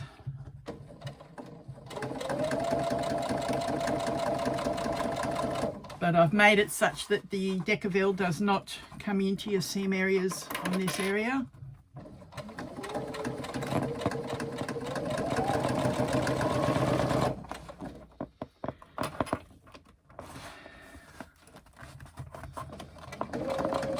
Don't be frightened of squishing and pushing where you need to be able to get to the seam where you need it.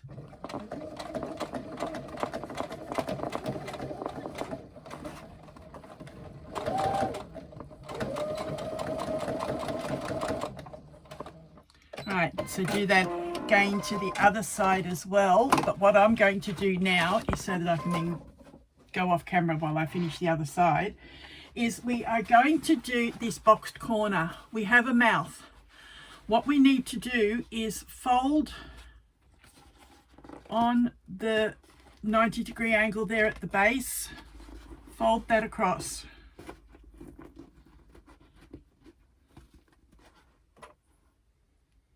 It probably pays to stitch from the base side so you can see where your base stitching is.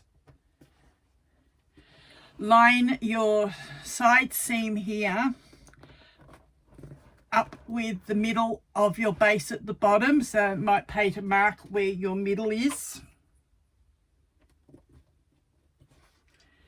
And fold the rest of that in place. Okay, now this could block your view. Oh no, I've managed to fold it down. All right, so now we're going to do that 3/8 inch seam all the way across and box this corner. And I'm sewing from this base side so I can see where our top stitching was. Make sure you keep it even and it doesn't pop out on you. Now we're coming across that side seam and up to the other end of the box corner.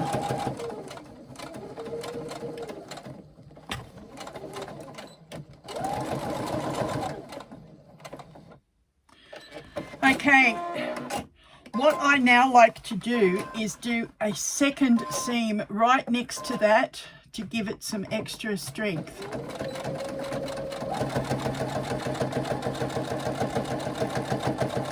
And this time it's quicker because you've already got that seam sewn.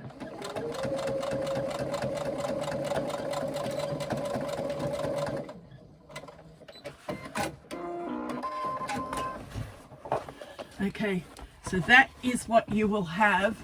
Let's try and fold it down for you. I'll move the camera up a bit. That is what you now have for your boxed corner. You've met across your side seam at the middle of the base area, and that is your boxed corner. Go ahead and do the other side seam and the other boxed corner and then join me back.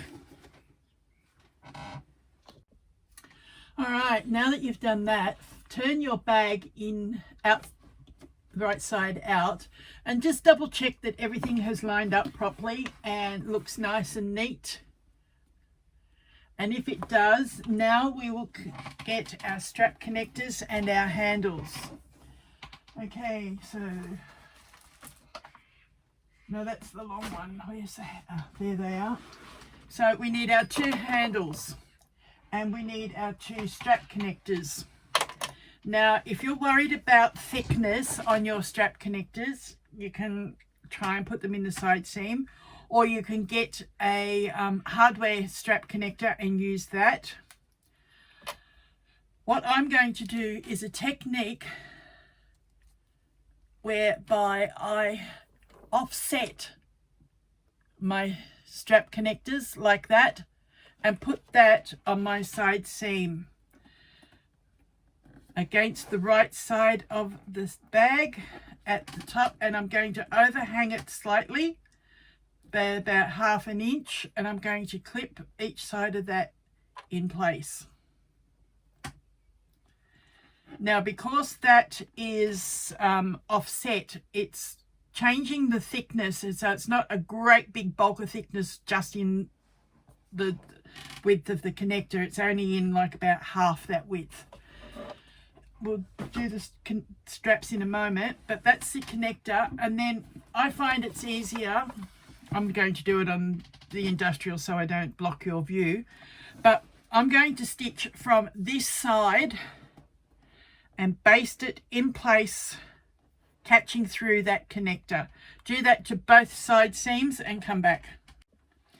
Okay, so that is our connectors done on both sides. Just baste it at the top and they will be caught further when we do the seam. Now our handles are going to, on the front, going to be placed next to our decorative strap.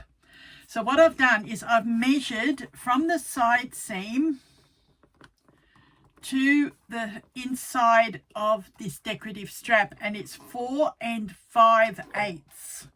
So what I need to do is also measure from this side 4 5/8 and place a little mark at the top in our seam allowance.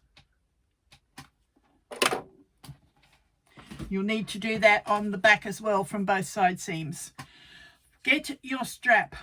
Look to see where the join is and where the fold is. The fold goes on the outside of your handle and the join goes on the inside. So the fold of this will go right next to the fold of that decorative strap, but place it up about 1/2 inch.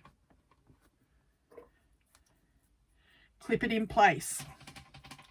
Bring this other handle up.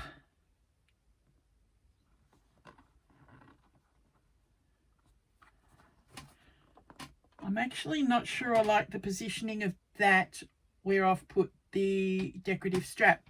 When you're doing yours, just have a look at it, and if you like me and think that that is too close, go to the outsides and make that gap in between wider. So use your discretion as to what you think. So in this case, I'm going to put the outside next to the strap that way. Now I need to remeasure and find what that is. That is 3 1/2. So where I've put that other mark that isn't required anymore, I now need to measure 3 1/2 inches from the side seam and place a mark there. So then that handle will be swung up. Make sure you do not twist it. The fold will keep going against the bag at this stage until you baste it in place, and place that on the outside of that 3 1/2 inch mark. That looks better. If you remember back to when we did the decorative strap, we said to work out where it looked best for what you were doing, and because I didn't have a decal or an embroidery, I just chose a spot and put it. and it actually has caused the straps to be too close to the center, but that's not a problem. It's all fixable, and it's all the way in which you decide to do your bag. So again, come round to the other side, measure 3.5 inches from each side seam. Or in my case, I'm measuring 3.5 inches. I can't just line it up with the other strap because of where the strap connectors have gone on the side, so I need to actually measure it precisely. Again, 3.5, and place a mark in the seam allowance. Get our other strap, and again look to see where that fold is, and that goes on the outer edge of that mark you've just put on there.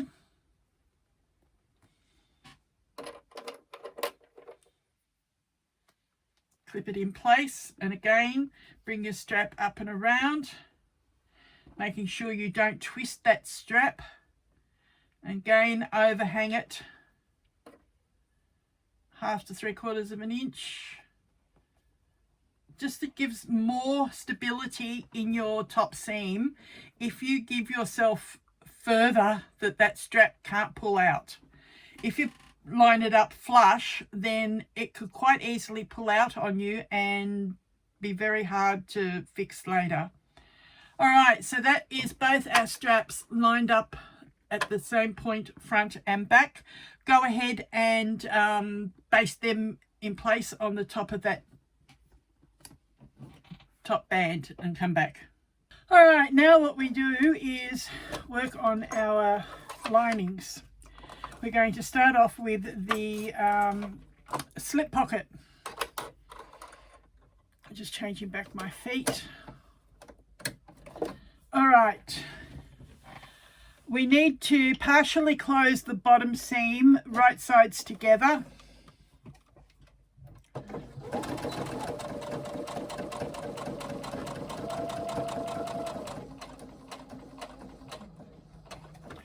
And sew down the side seam.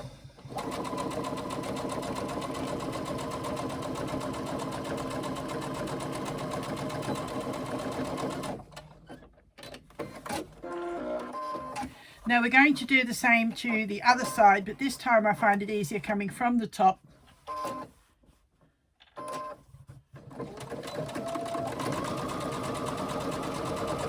Down to the bottom.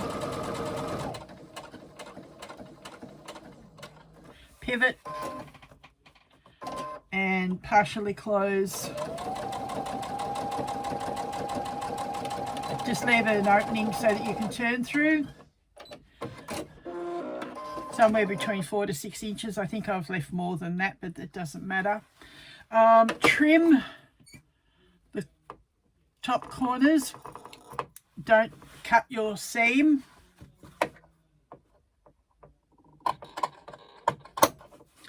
And cut across the bottom corners. Again, don't cut your seam. This just makes it easier for turning, that you don't have the bulk right in the corners.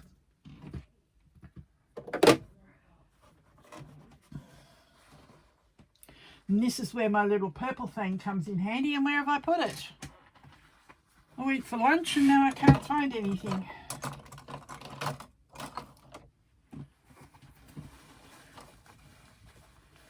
I'm turning it, pushing the corners out, all 4 corners out.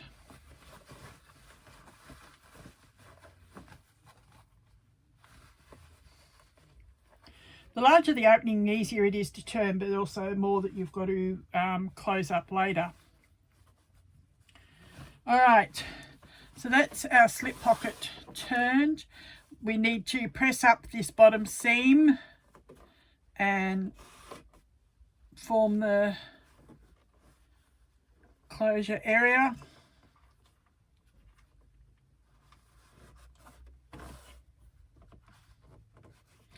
It's easier at the ironing board, which I'm going to go and do shortly, but this is all I do, is I just basically finger press it to make sure that it's closing properly, and it is. There we go. So that's our bottom, the opening that we left. We now folded everything in so that it's ready to close up.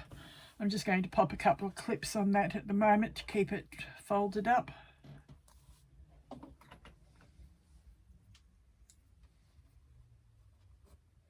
And I'm going to go through the ironing board shortly anyway, because I've then got to come back and do some markings on this pocket.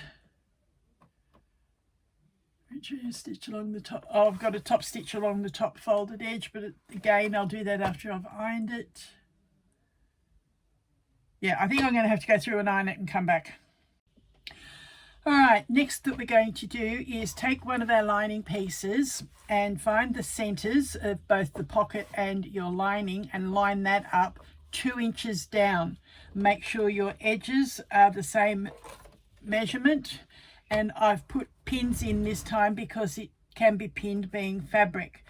Now what you're going to do is stitch down along the bottom, closing up that opening that you had before, along to the other side and up to the top, and stop. Then when you've done that, come back and we'll do the next section. Okay, we now have our pocket stitched on and top stitched across the top. So 1/8 inch seam all the way around. A little bit hard to see with this lighter floral fabric. If you're using a one directional print, make sure when you put your pocket on that you put it on the right way. I almost flipped mine over not thinking, and it doesn't quite look right. So yeah, make sure your one directional print goes in the same direction. Okay, now what you're going to do is draw a line 1 1/4 from the left hand edge. So put the ruler on the edge and mark 1 1/4.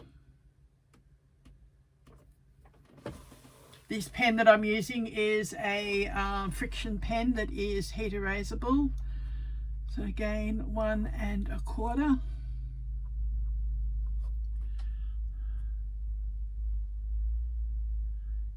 And then 1 1/2 inches up from the bottom, we need to make marks on that line that we've just drawn and the edge. Because what we're going to do is we are going to stitch down this line that we've just drawn, and we're going to stitch a line across from the edge to that line we've just stitched.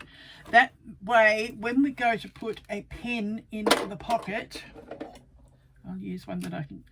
All right, when we go to put the pen in the pocket, I'll just try and get it in there. Take the pin out. It can only go so far, and you can't lose the pen. If you don't do that and you go all the way, it's very hard to get hold of the pen because it goes all the way down. So that's the idea of that little short line across. It's forming a pen pocket. Then from that 1 1/4 to the other side, we have 11 1/4 roughly. We need to find the middle of that. Now, to me, the easiest way, instead of trying to do maths, instead of trying to get it right or wrong, is line up your edge of your pocket with that line, make a crease, or even get your pen while it's still folded and make a mark in there at the center. Do the same at the bottom. Bring that pocket across to that 1 1/4 inch spot. Come back to here, and again, using a pen, just make a short mark where that center is. So we've just done a short mark in the fold. So now we have our markings done. And I'm going to actually draw them on because I can iron them off afterwards. It'll be easier to follow. So that's my center line. This is my 1 1/4 inch line. And this is my line 1 1/2 up. Measurements are all in your pattern, and the lines are drawn on there to show you. Go ahead and do those lines. So all of that, make sure you back stitch at the top here to give it extra strength. If you want further strength, even put a rivet in there. I haven't put that in the pattern, but it's something else you can do, is add a rivet for strength. You can add it on both of the corners and the middle. So I might actually do that and show you what it looks like. So go ahead, stitch that and put your rivets in and come back. Okay, here we are back, and I have put rivets in my pockets. It just strengthens the corners so that they don't pull out as easily. Put this aside now. We're finished with this until we do our recessed zippers. All right, get your other lining piece. Find the center. Make sure I do it right. Okay. I'm looking for the alternate zipper, which is in the add-ons at the back.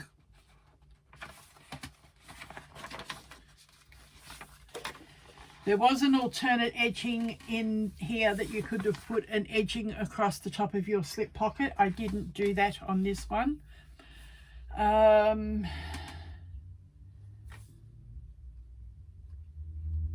Zipper pocket overlay. Now I am going to get some double-sided tape, because I didn't add this on where the zipper pocket is. I'm going to add it on here. If you have cloth name badges that you add into your items that you make, choose where is an appropriate place to put them. I'm folding this in half. I'm going to use some double-sided tape. Where did I just put that? I had it in my hand.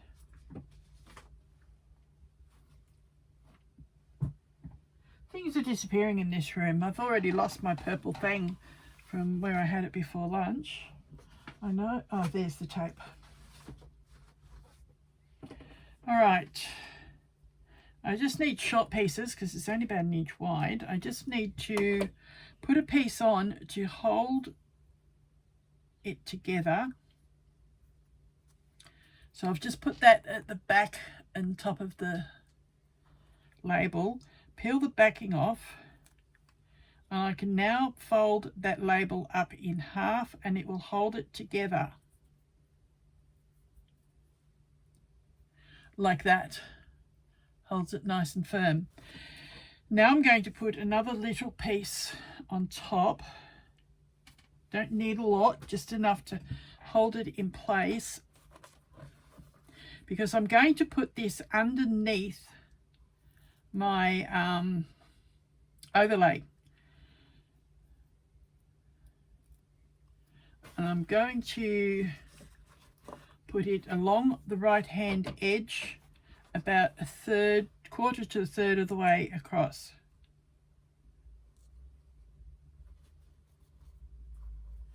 All right, so there it is, stuck in place, so that when we stitch, it will be stitched into place. Now what we're going to do is, with the overlay, we are going to stitch the outer edge of the overlay. So this is the reverse to what I did on the video before. I marked the centers of my overlay so I can line that up with the center fold of the lining. And make sure that this is at the right measurement down,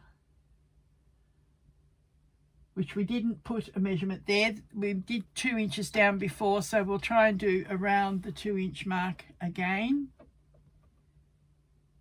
So I'm going to move it up a little bit.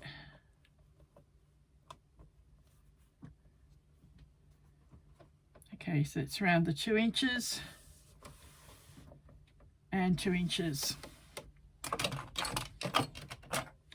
Now what we're going to do is, with that in place there, we are going to stitch all the way around the outer edge.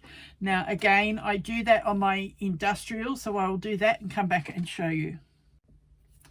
Okay, you can see that I have stitched this on now, and you can see my cloth label is securely caught in that seam. I can pull on it and it won't come out. We have only done our outer edge. The inner edge, I can still get my finger in and under there. That is because the next step will remove the lining fabric behind it. So what I do is I get a pair of scissors and I cut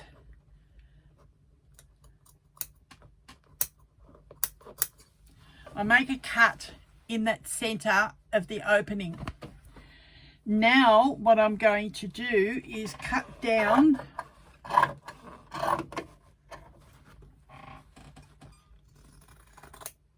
and go past the opening. See, here I've come down and I've come past the opening of the vinyl. Do the same on the other end.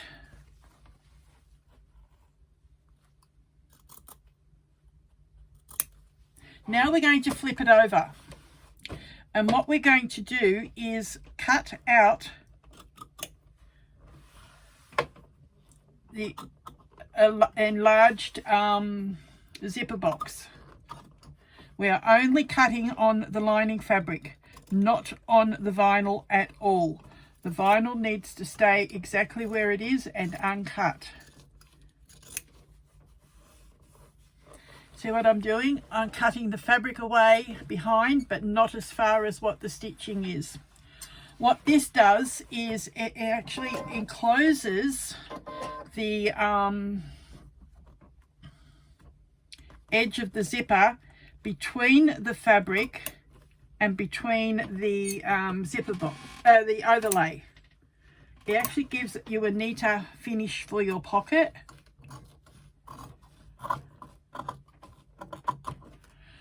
Actually, I find duckbill scissors, if you've got them, are good for this. I'll just grab mine here.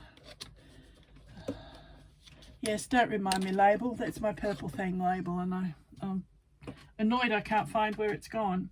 All right, the right way to hold your duckbill scissors is like that, with the bill on the bottom. Bill on the bottom and the scissor part on top. And you put that bill in underneath, but on top of the vinyl. And what it does, it will lift that fabric away from the vinyl and allow you to cut a lot more freely. See how it's managed to cut? I just run the duckbill above the vinyl and below the fabric.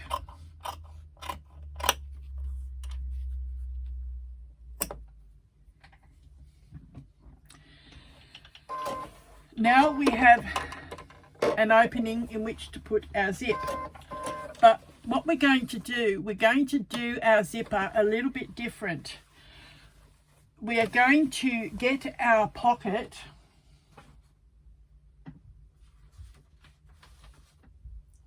our inner zip pocket,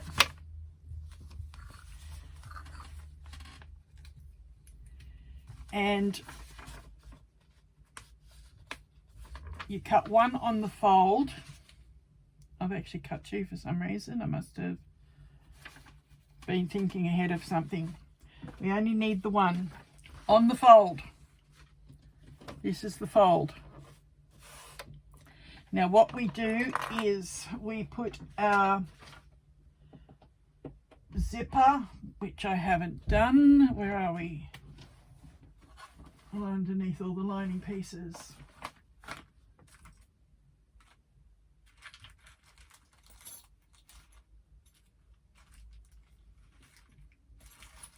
Yeah, here we go.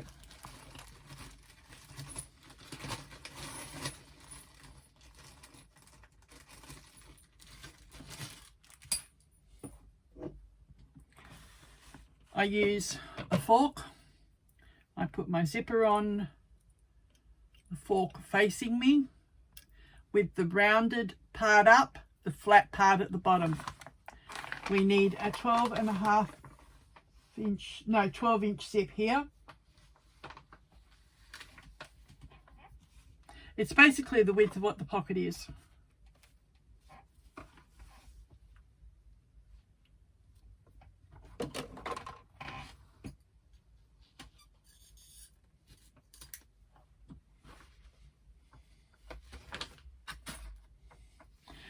Okay, so that's that. This is the zipper part. It is the width of our pocket, as you can see. Now, I like to do where the teeth are folded down towards the bottom on the inner part, rather than have it the other way and it's going up towards the top. I just seem to find this is an easier way for me to get it done. Then I look at these teeth. Have a look and see, is it the left side that has got the lower tooth or the right side? For me, I've got the left side is the lower, so when I separate it, I have to make sure that when it comes through into here, that the lowest tooth is on the left and it's gone one tooth the wrong way. If you don't succeed at first, take it out, try again. Now it's gone one tooth too far. I've had days where trying to do this, I end up swearing at it, and again it's gone the other way.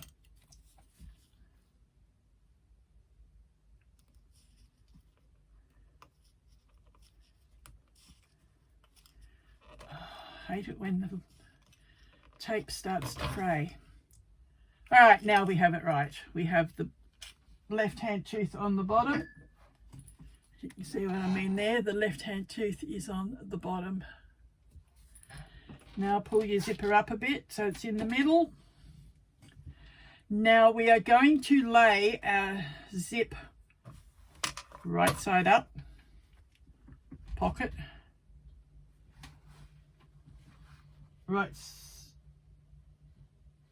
zipper right side up, pocket right side down. No, right side up.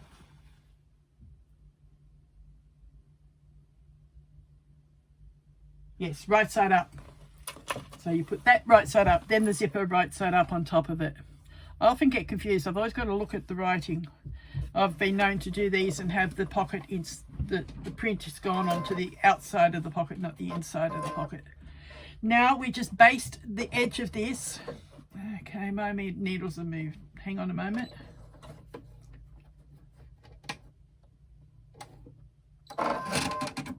All right, now we're back in the right spot.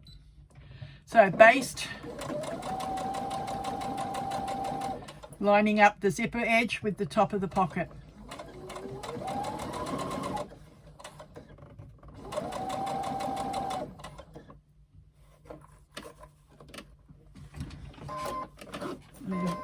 Zipper pull out of the way as required.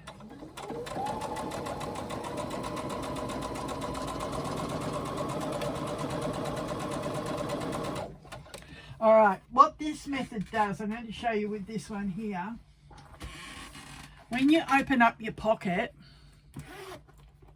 the way we did this one, you can actually see the inside edge of the zipper tape. So the raw edge there. This method will actually enclose that edge. You won't see that at all. All right, so we swing it around, still right side up. Pull this zip up to the right side and lining up the edges, and again baste that in place.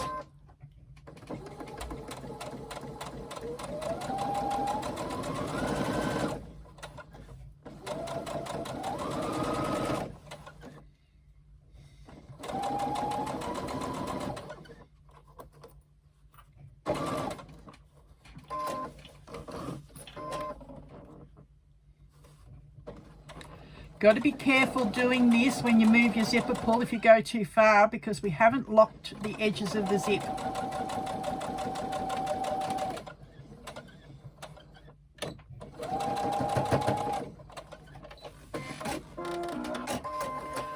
right, what we have, that's the right side of the zip there, and the pocket is sitting behind. So you'll be able to see once you put this in and you open up your zipper, your pocket has your print on the right area. Now what we're going to do, I'm going to close that zip back up. We are going to place double-sided tape. Yes, I know, we use a lot of this stuff.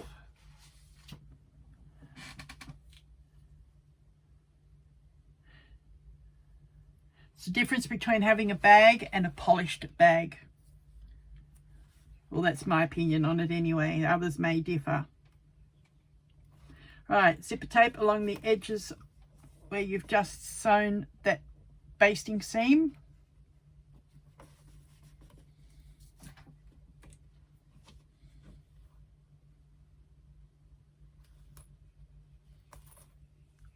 It's trying to unroll on me.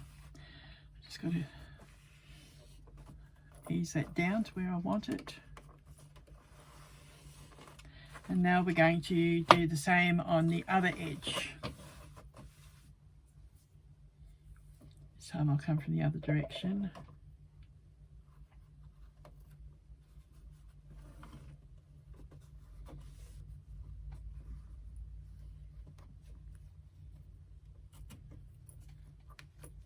All right, now you can put your tape away.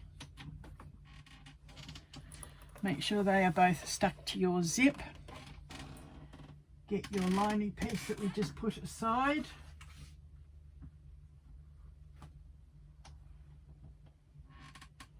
Where did I put it? I can't believe I've just put it aside and now can't find it. Oh yes. There it is. All right, what we do now is with the zipper poking to the left, if that's where you want it when it's closed, lay and with your pocket up towards the top of your work table, lay the bottom of your overlay along the bottom edge of the zipper tape, checking that you've got it where you want it to be, making sure it's fairly even. Out of there. Yes, now what I'll do is very carefully peel back the double-sided tape, which is easier said than done some days.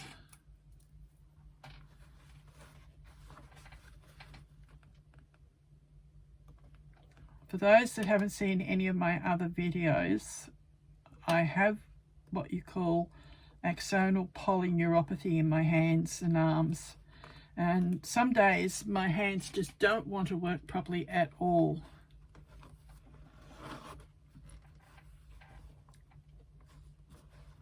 All right, that's starting to stick. Now we'll get it from this side. When you do this, you want your zipper teeth lining up in the middle of these short edges.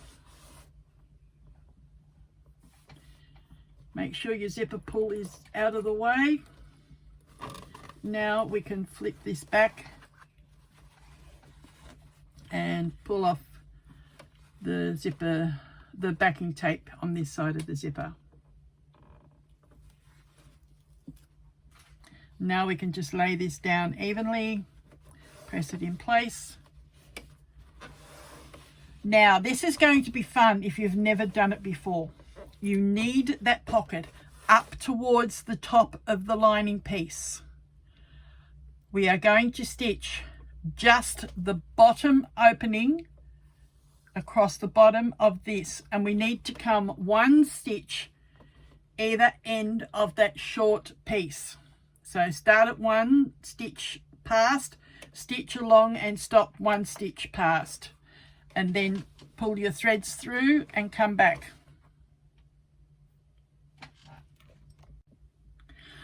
All right, I have done that row of stitching. I haven't pulled my threads through just yet so that I can show you just where I have started and stopped. See that there? I'm just one stitch past.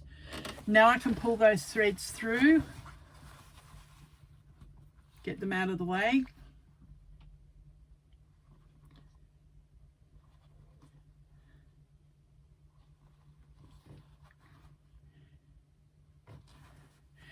Do that on both edges and tie them off, because then we are going to move that pocket down.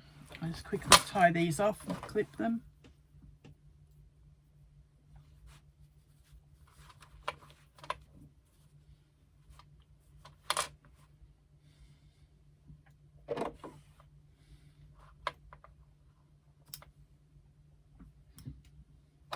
Now I singe them with a lighter. Don't get all panicky if you've never done this before. All right, and then I just poke them down onto the fabric. Do the same for the other end. Tie it off.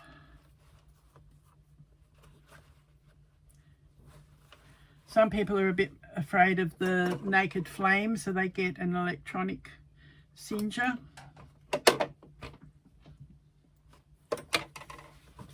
I tend to just fold where the threads are and poke it on.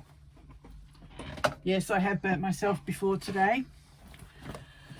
All right, now we need to flip this pocket down, but what we've got to do is get our hand in and make sure we have pulled that other part of the pocket down as far and neatly as we can, because now we are going to start where we started before, or start where we stopped off, stitch up, around and back down, or if you prefer the other way, start there, up, along and back down. We are going to start and stop in that hole, that one stitch out either side on the bottom. So I'll do that and come back and show you, and then you can go ahead and do yours. Okay, I've left my threads on so I can show you that I started and stopped at that one stitch either end. And on the back, you'll see that the pocket is sitting nice and flat. Yes, it does have some down there, but you're not going to be wanting to use much past there anyway. Then when you look inside from your zip, your zipper ends are fully enclosed, no raw edges. Now what you're going to do is pull those threads through and tie them off. I'm just going to pull them through for now. I'll go on and show you how to finish off this pocket.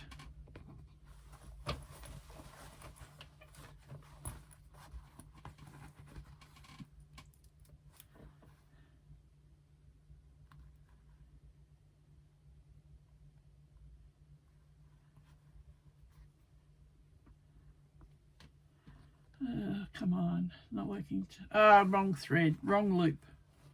Don't want to pull that one out.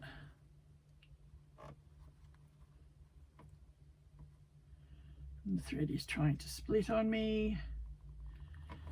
Okay, there we go.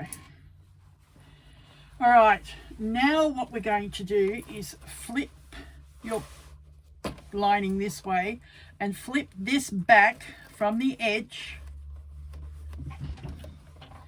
and do a seam down the side of your pocket. This one is catching the edge of the zip as well, so you've got double insurance that that zipper pull will not come off. You've got it caught there and you've got it caught here in this seam. Stitch that all the way down to the bottom, and it's caught my... I'll sort that out shortly.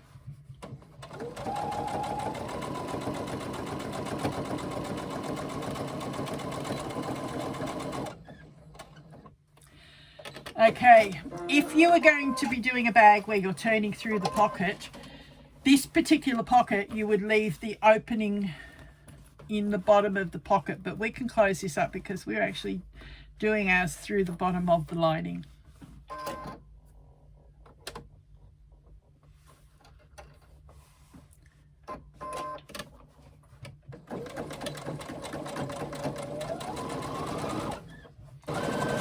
Remembering important to turn the lining piece back like we did our main piece on the other pocket.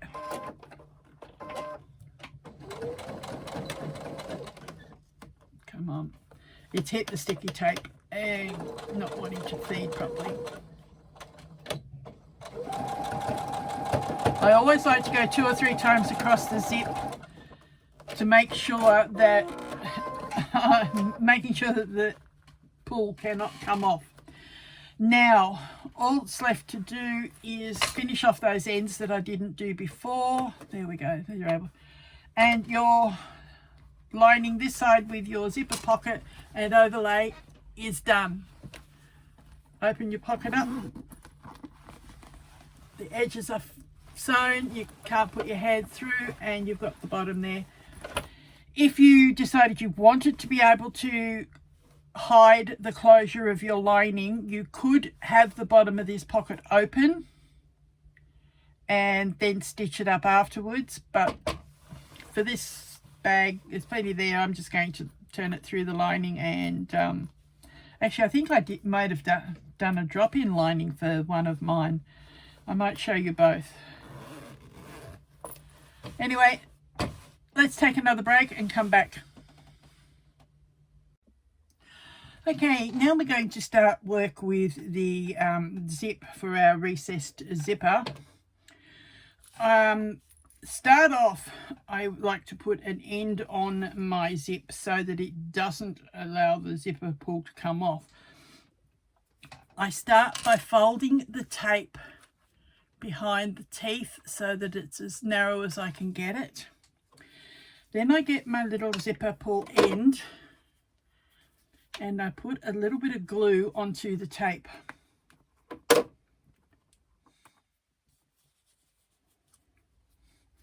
I put the glue onto this end of the tape here.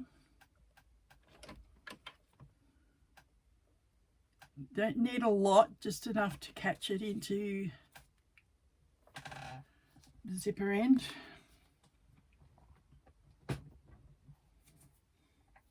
Make sure when you're putting it on that you put it the right way. The little screw hole goes behind. Alright, so this now pokes in through there, as far up as you can get it to go.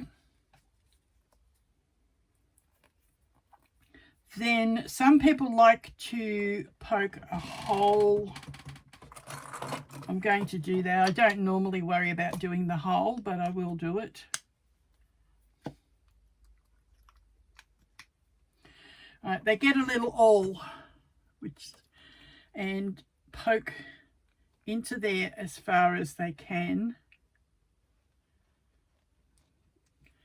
Then you get your little screw. Now this is fun. Luckily my end has become magnetized. I put that into the hole and I screw that in place. In case you're wondering what my little screwdriver is, I'll show you in a moment. So screw that in as far as it will go.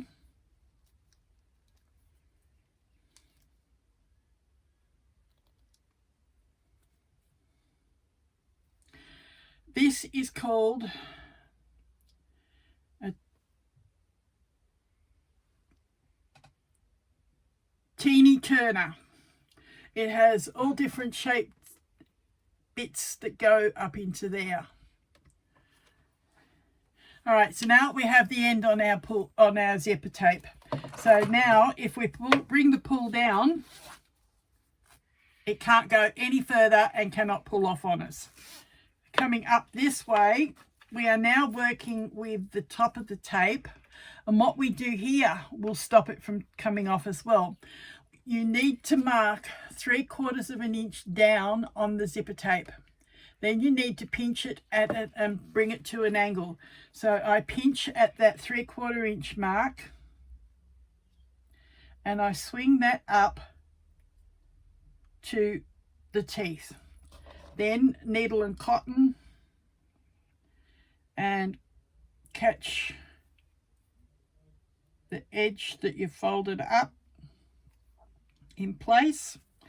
I like to go all the way down to the bottom.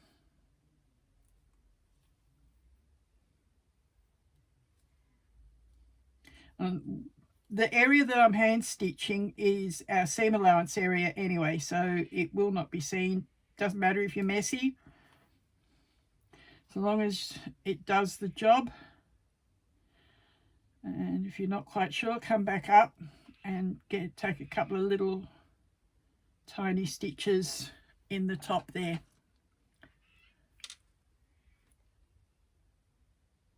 Keep the cotton out of the teeth. Alright, so I'm just doing a couple of tiny little catches there as well through both tape ends. Catch that loop, pull it tight, pull that through to the other end, other side, and cut it off. So that now, when you pull your zipper up, cannot go any further. That's it, as far as it will come. And that's how you prepare your zipper for your recessed zippers. Now what you need are your 2 outside piece M and your 2 lining piece M.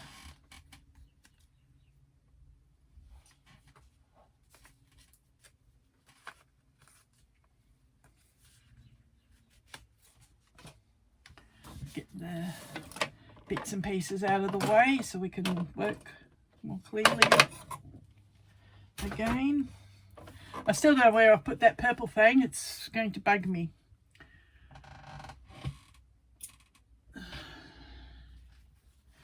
Alright, so put that down there out of the way. What we're going to do now is mark on the wrong side of both the upper and lower, so all 4 pieces. You are going to mark 1/2 inch.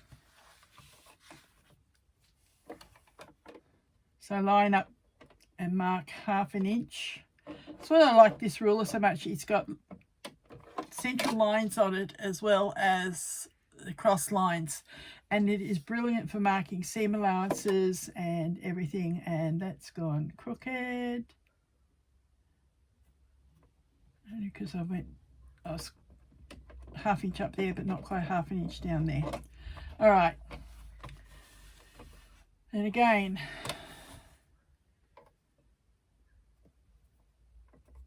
lock it in place, 1/2 inch. So that's what you're going to have on all 4 pieces, is 1/2 inch on each end. I should have marked these all off camera before I came on.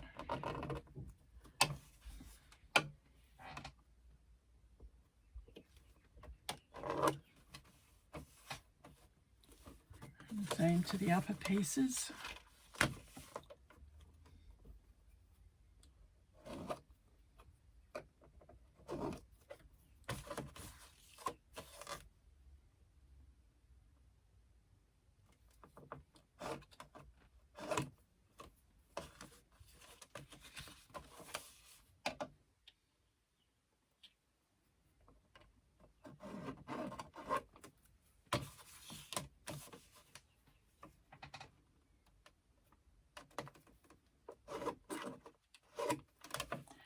Okay, so that's them all marked. Now what we're going to do, we've done the 90-degree, places it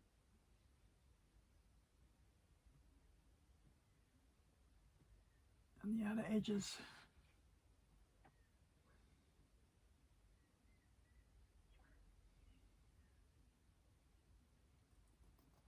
Okay, fold these short edges to the lines, wrong sides together. I generally find I don't miss that little 1/2 inch in length. I generally fold on the line.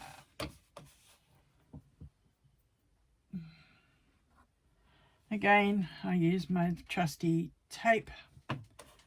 Put a piece on the seam allowance end there. Same on this one.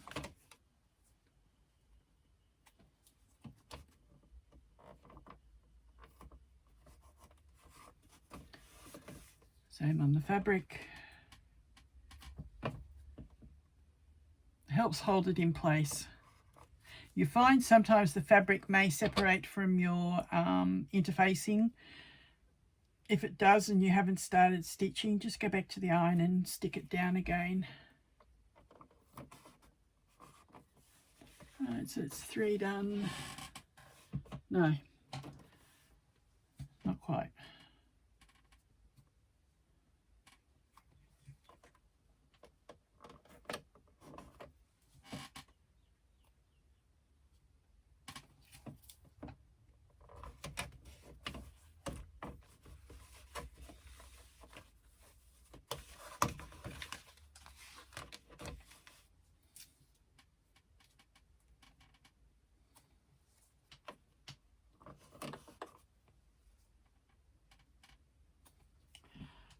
Put that away.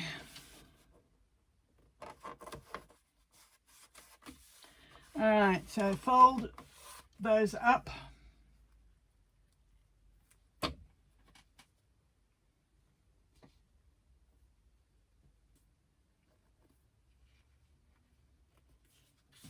Both ends.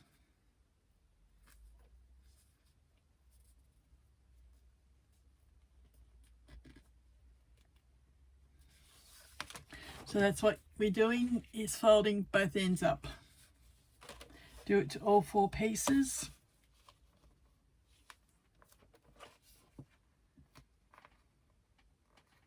If you've got a softer vinyl, you could do what Pat said, is fold it to the line. But I'm finding this is a little bit stiffer. Even though it's a lovely vinyl, it's a little bit stiffer to work with.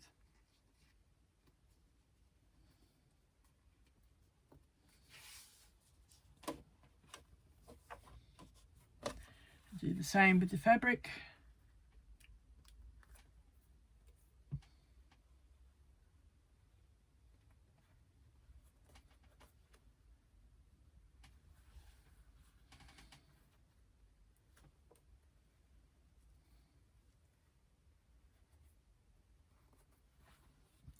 That's 3 done.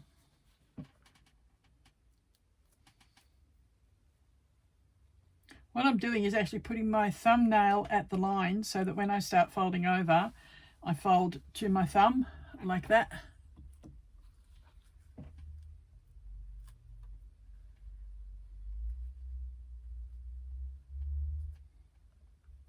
All right, that's those 4 pieces all folded over. Now we need to take our zip. Place the zip face down on the right side of one of the outer facings. So get them out of the way, over to there. On the right side of one of these, so zipper face down. I'm going to move that zipper pull down out of the way. That's why we've put the end on, so we can get it right out of the way and work with these zippers. All right.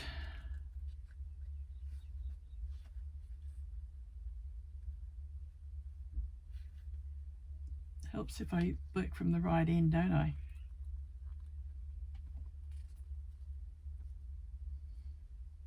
All right, so I am placing this just a fraction down from that fold. Clip it.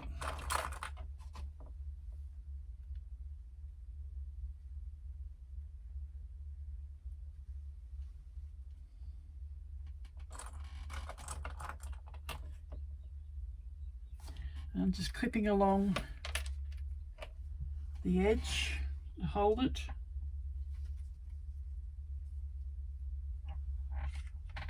And stopping at the other fold at the other end. So, and you'll see the zip does extend. This is to make it easier to open up the bag afterwards. All right, so that, and baste it in place. I'm going to change my feet again. Put my zipper foot back on.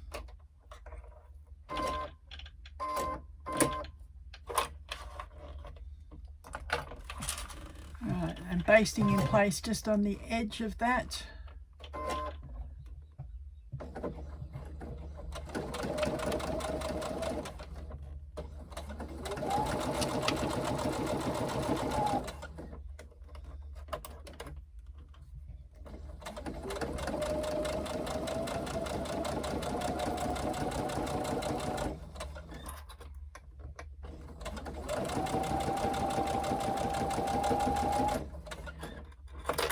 All right, when I do the basting in place, I don't go over the zipper teeth. I just come up to them and stop.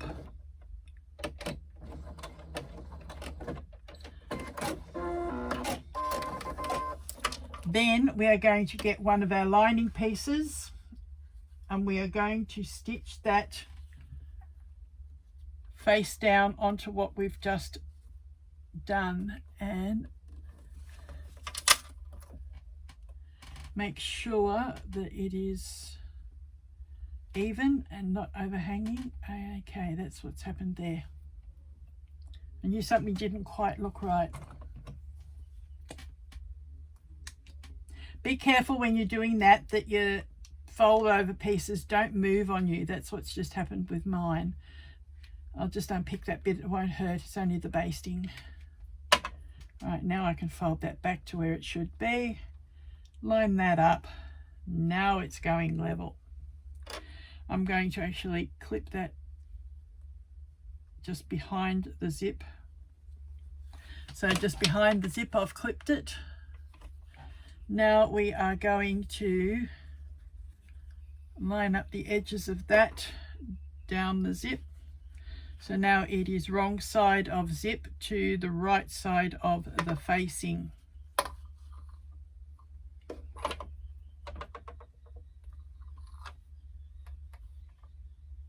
And that now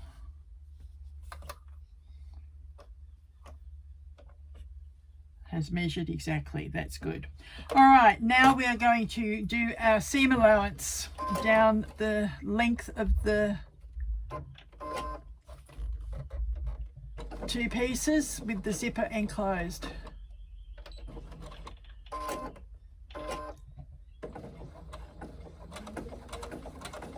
There we go.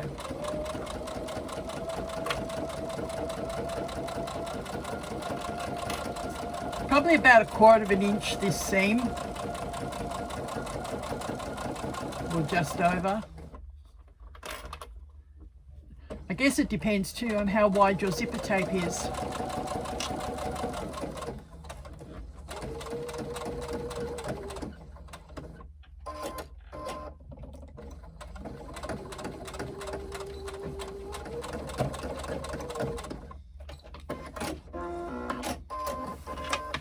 Alright, now what we're going to do is pull these back.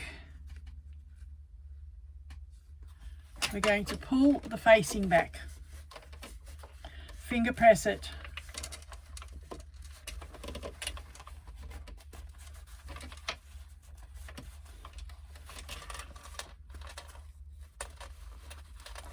Now we are going to fold the vinyl back on that same seam.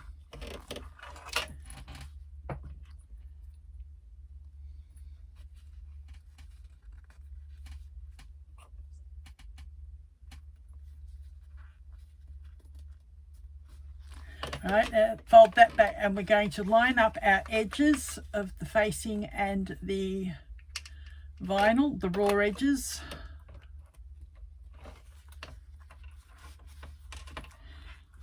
Once we get this all done, we can actually pull on the zip like this when we go to top stitch. We need these edges matching, so I generally tend to do those edges first.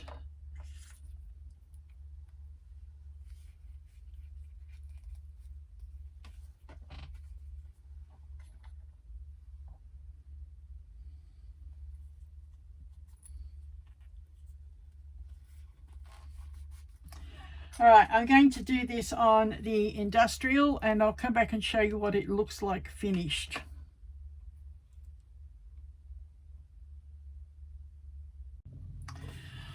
All right, what you have now is a facing on one side of the zipper. The ends of the zip there go into the seam. The end here comes straight out the end of the facing. Then you go and box, you top stitch along the zip, along the fold, baste down the edge, and top stitch back along the fold again. So that's what you have. Now that's one side. What you do now is Do the same to the other side so that when you zip it up, you've got a facing either side. Do that and come back. Okay, now that we've done our recessed zipper unit, we now have to construct our lining. Go ahead and mark the centers at the top of both lining pieces, the center of both recessed facing pieces, and the centers of both the top facing pieces that are going on at top of the lining. We need one lining, one topper piece, and put the rest aside. Work out which way you want your zipper to go, whether you want it to go that way with the tail to the left or that way with the tail to the right. If you change your mind partway through, you can change it when you do your final construction, but I generally try and work it all this way as I start. Okay, match center of the top piece, the top facing, to the center of your recessed panel. Let's put a clip in it for now. Pick up your lining piece and match up the centers of that. And then go ahead and clip along the seams, enclosing the facing between your lining panel and your top facing.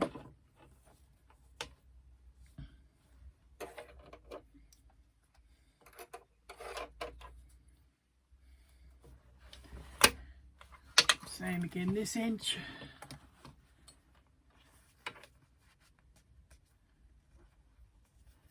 It's not sitting right for me, but it's just my hands today again. Very tired this morning.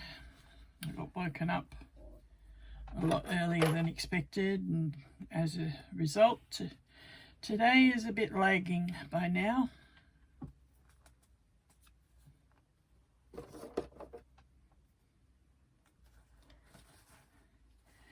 Make sure your zipper's down out of the way. Do not catch that in this seam.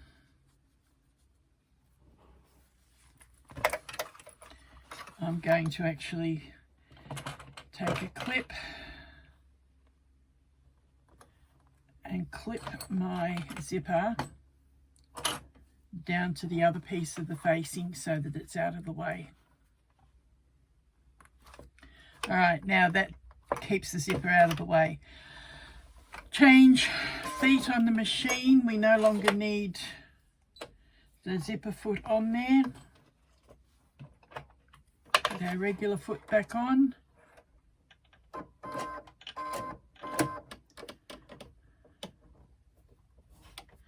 Okay, now do this seam 3/8 of an inch. I back stitch at the top, at the start and end.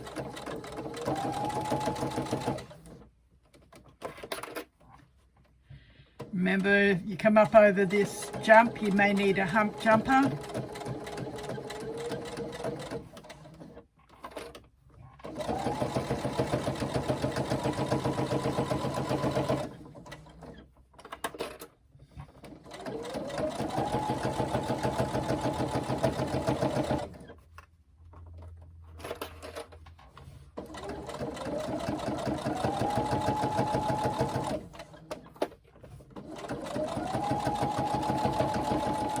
Same when you come down off it, you may need it as well.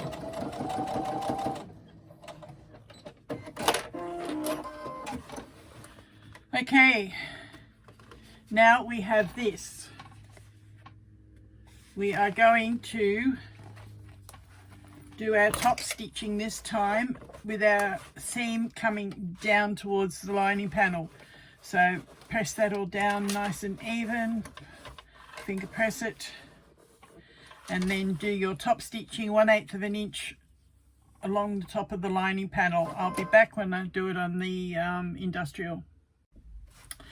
Okay, that is our top stitching done. As you can see, it is Nice and even. It holds the seam down and allows the facing to come out and not be in the way.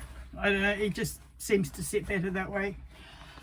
All right, grab your other piece of lining, line it up with the center of the other underside of the face, the zip facing. Clip it for now till you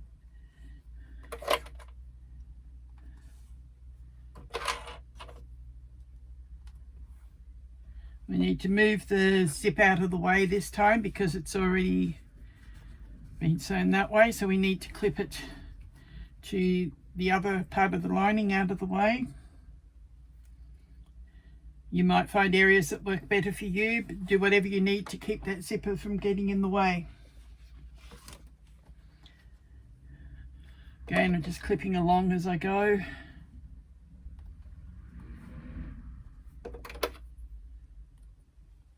Now, your other upper facing piece, again, line up your centers. Clip it in place and go along and clip it under what you've already clipped so that the edges are all lined up nicely. I'll leave that one because that's where I'll start sewing.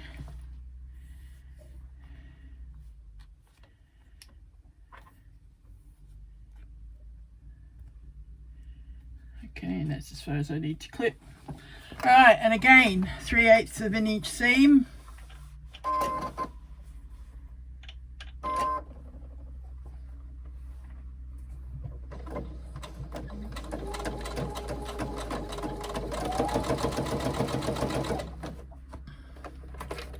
Careful up over the hump.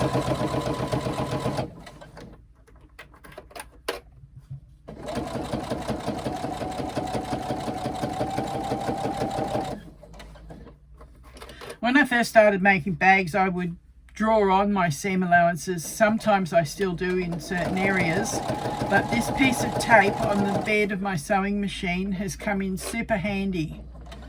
So I can just run the edge of my fabric along the edge of that tape and I know I have my 3/8 of an inch seam.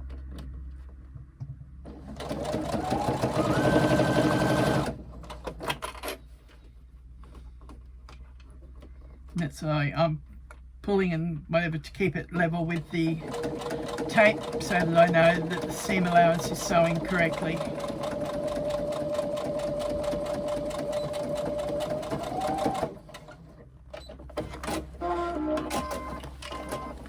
And there we are, we have the other one done and we have an assembled unit like this. You've got your recessed zipper down from the two facings and your lining panels down underneath.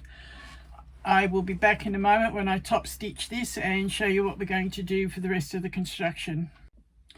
All right, now what we're going to do is construct our side seams and our base.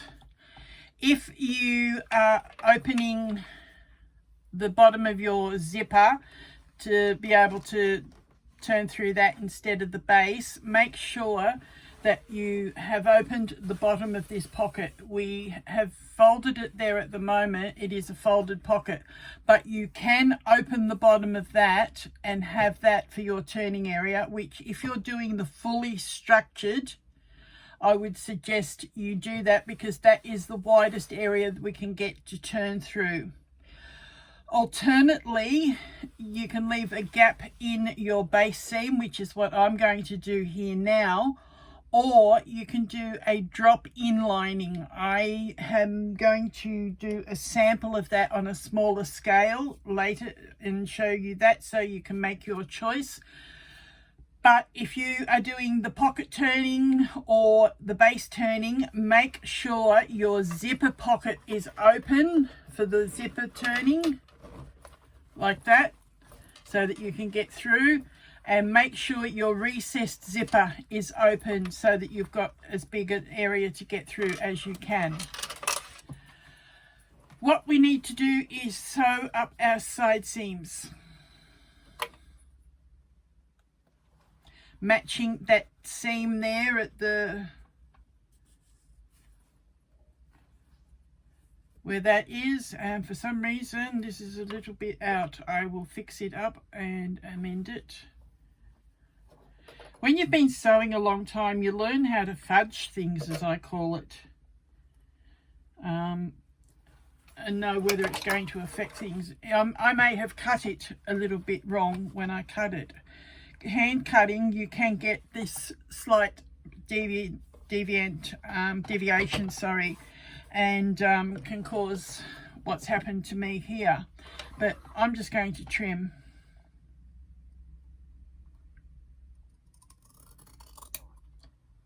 We're boxing the corners anyway, so it's not going to make any difference. It's only on the one side that it's a little bit longer. Sometimes seams can make that difference, but I made sure that my seams were the same. All right, keep this zipper out of the way. By opening it, we can poke it wherever we need. Again, clip your side seams.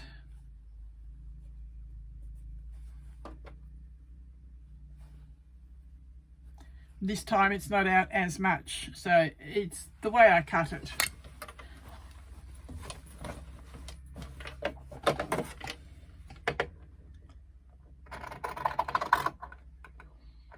Because when I did it on the fold, I actually folded both lots together and cut the two linings out at once, and that can sometimes cause a slight deviation in the measurement as well. But you learn to fix it however you need to.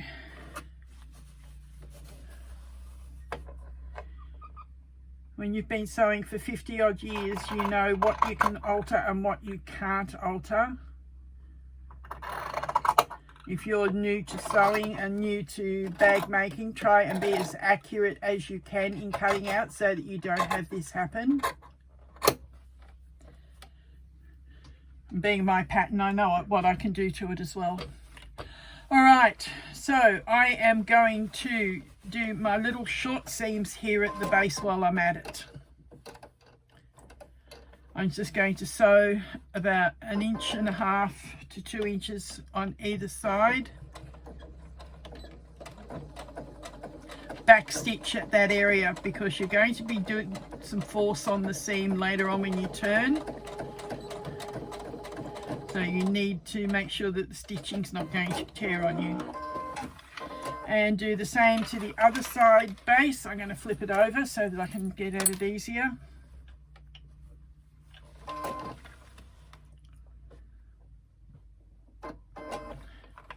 If you've got like a needle plate and whatever on your machine, you can probably use that to line up equally each time so that you know roughly where you're doing your seam and keeping it open.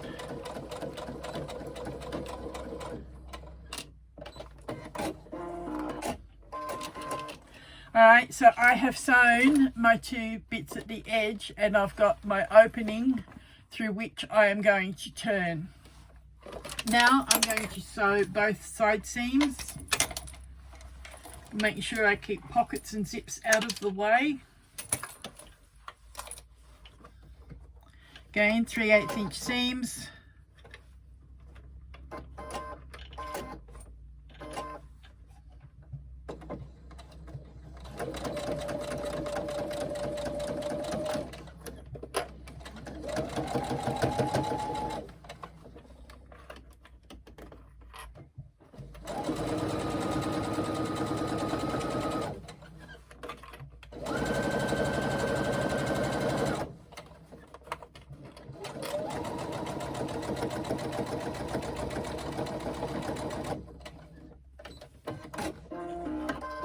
And again, the same to the other side.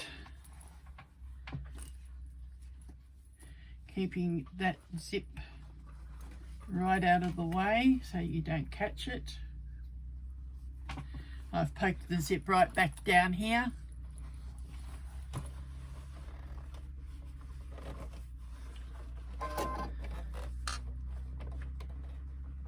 Again, our 3/8 inch seam.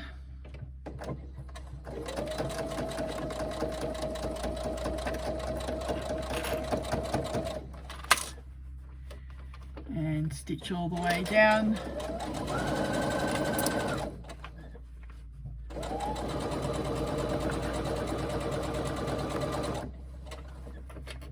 This time our box corner is going to be a lot easier because we don't have that firmness of that base piece holding us up.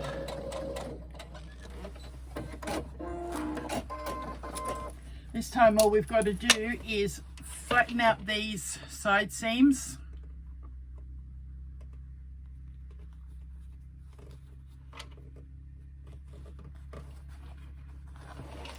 Flatten them out, finger press, and meet at the same part, the seam at the base. Open that out and flatten it. Right, and put a clip on it. Then just get your finger in and pull that boxed opening out to that point. Same on both sides. Some sides are easier than others because of their pocket. All right, now again our 3/8 inch seam to create the boxed corner. So across like we did on the front, but as I said, this time we don't have that base piece causing issues for us, so we can sew it a lot easier. And again, like I did on the outer piece,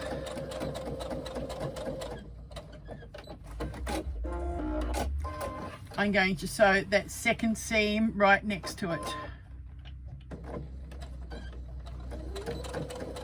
Just gives it a little bit more strength.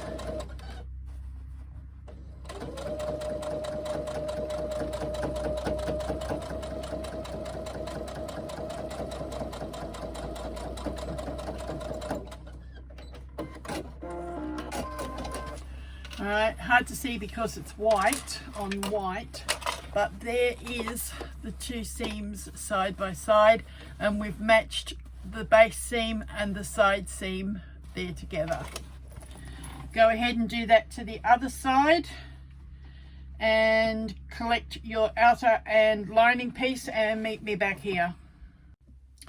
Okay, we now have our outer unit, which is right side out, and we have our lining unit, which is wrong side out. What we are going to do is make sure that recessed zipper thing is open all the way, because now we are going to feed this outer unit inside our lining.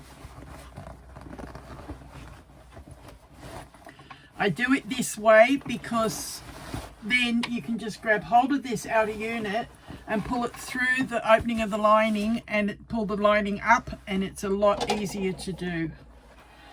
So you put them in, match up your side seams, which is where you put your connectors, poke your strap handles down inside. Do that on both sides of the outer unit.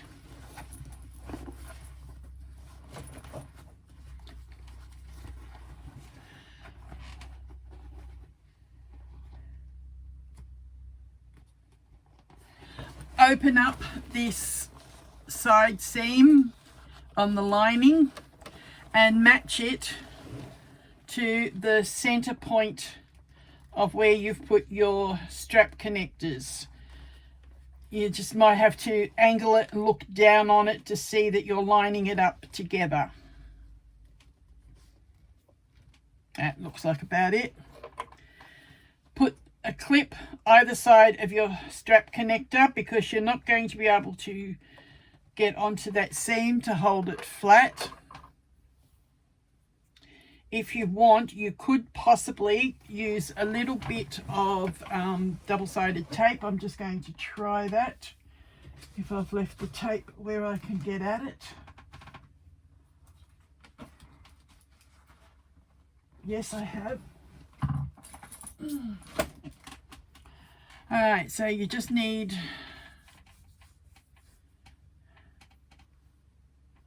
You just need a piece about that long. Put it on the seam allowance of the lining. You don't need to worry about your outer piece because the strap connector has held that together, held that out and kept it flat. Whereas this one, we've got nothing that we can use to keep it flat. So we just put a little bit of double-sided tape, peel off the backing, and press the seam down flat onto itself.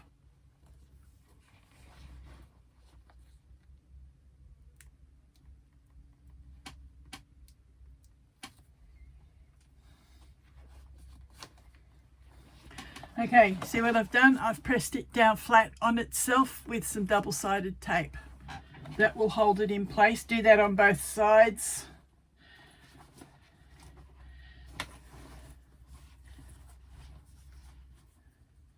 Don't think I've done that in the pattern, so I will add that before the pattern is released. It's just a few days before release, and I wanted to get the video done so it could all be released at the same time.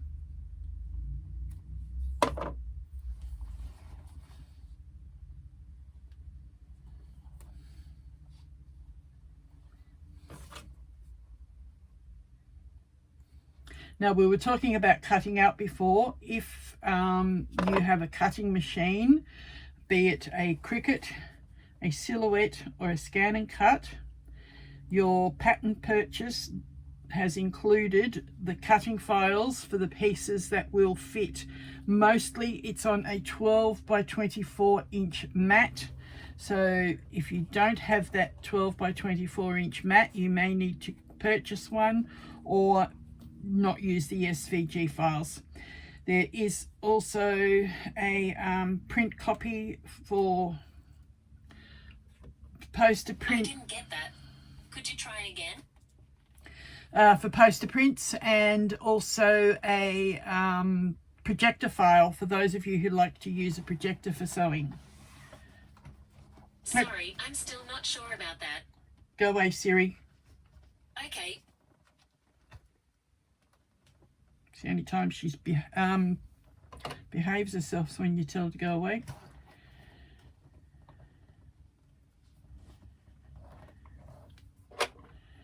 Alright, so back to pinning, matching those side seams again this side. Now make sure you've poked down your recessed zipper.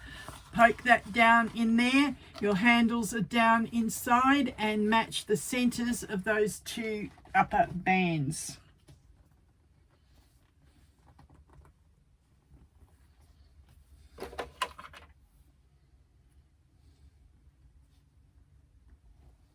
And the same on the other side, match the two centers.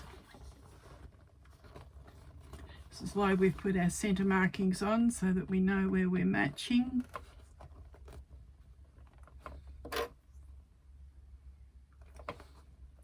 All right, now go around and fully clip around this seam and sew it with a 3/8 inch seam, and come back and see me.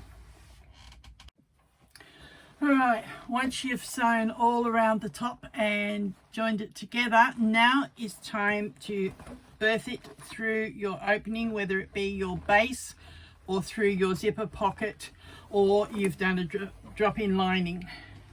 I'm going to just berth this through the base opening. It may be a bit tight, but I will get there. This is the 5th bag I've made of this design while doing the pattern and everything, so I know even when it's tight it will still get through. See there, I've got one end out. Now I just pull that till we get to the other end of the base. Once you get the base through, it then will pop out quite easily. The base is the hardest part, I found. And that is one of the reasons I put the outer piece inside the lining so that it's easier to get it through.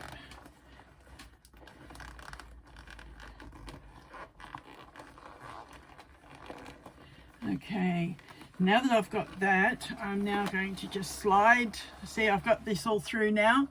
I'm just going, it's in a kind of a clump, but I'm just now going to slide my lining up and over the rest of the outer piece, get my handles so that they come down through.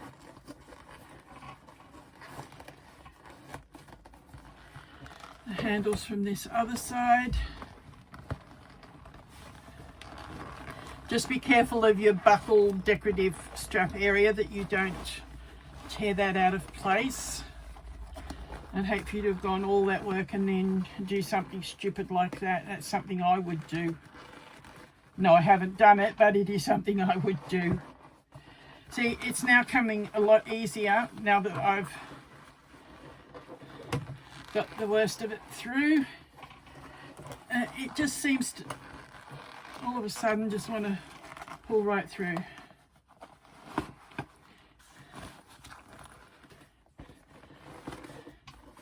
It's like anyone that's had a baby knows, once you get the head and shoulders through, the rest's a dream. There we go.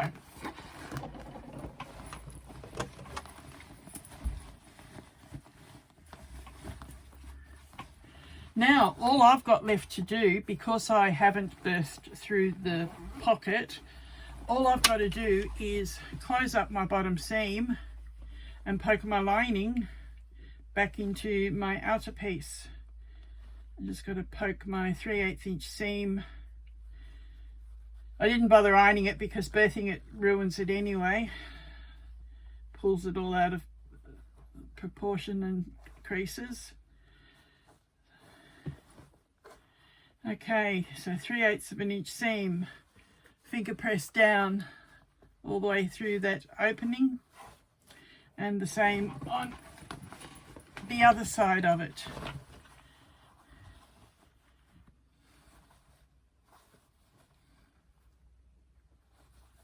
And you'll find sometimes the birthing process half does this for you.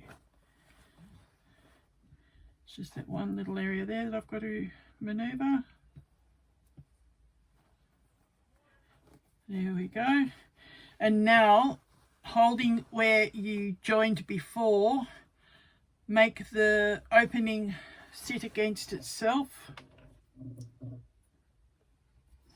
and clip it in place.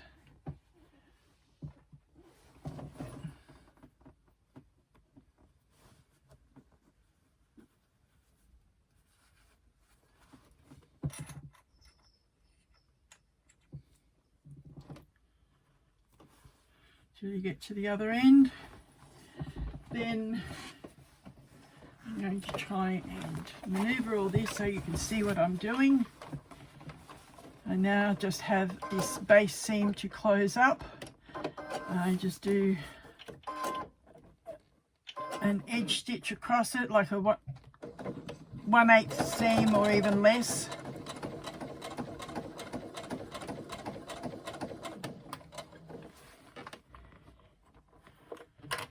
Right across that opening.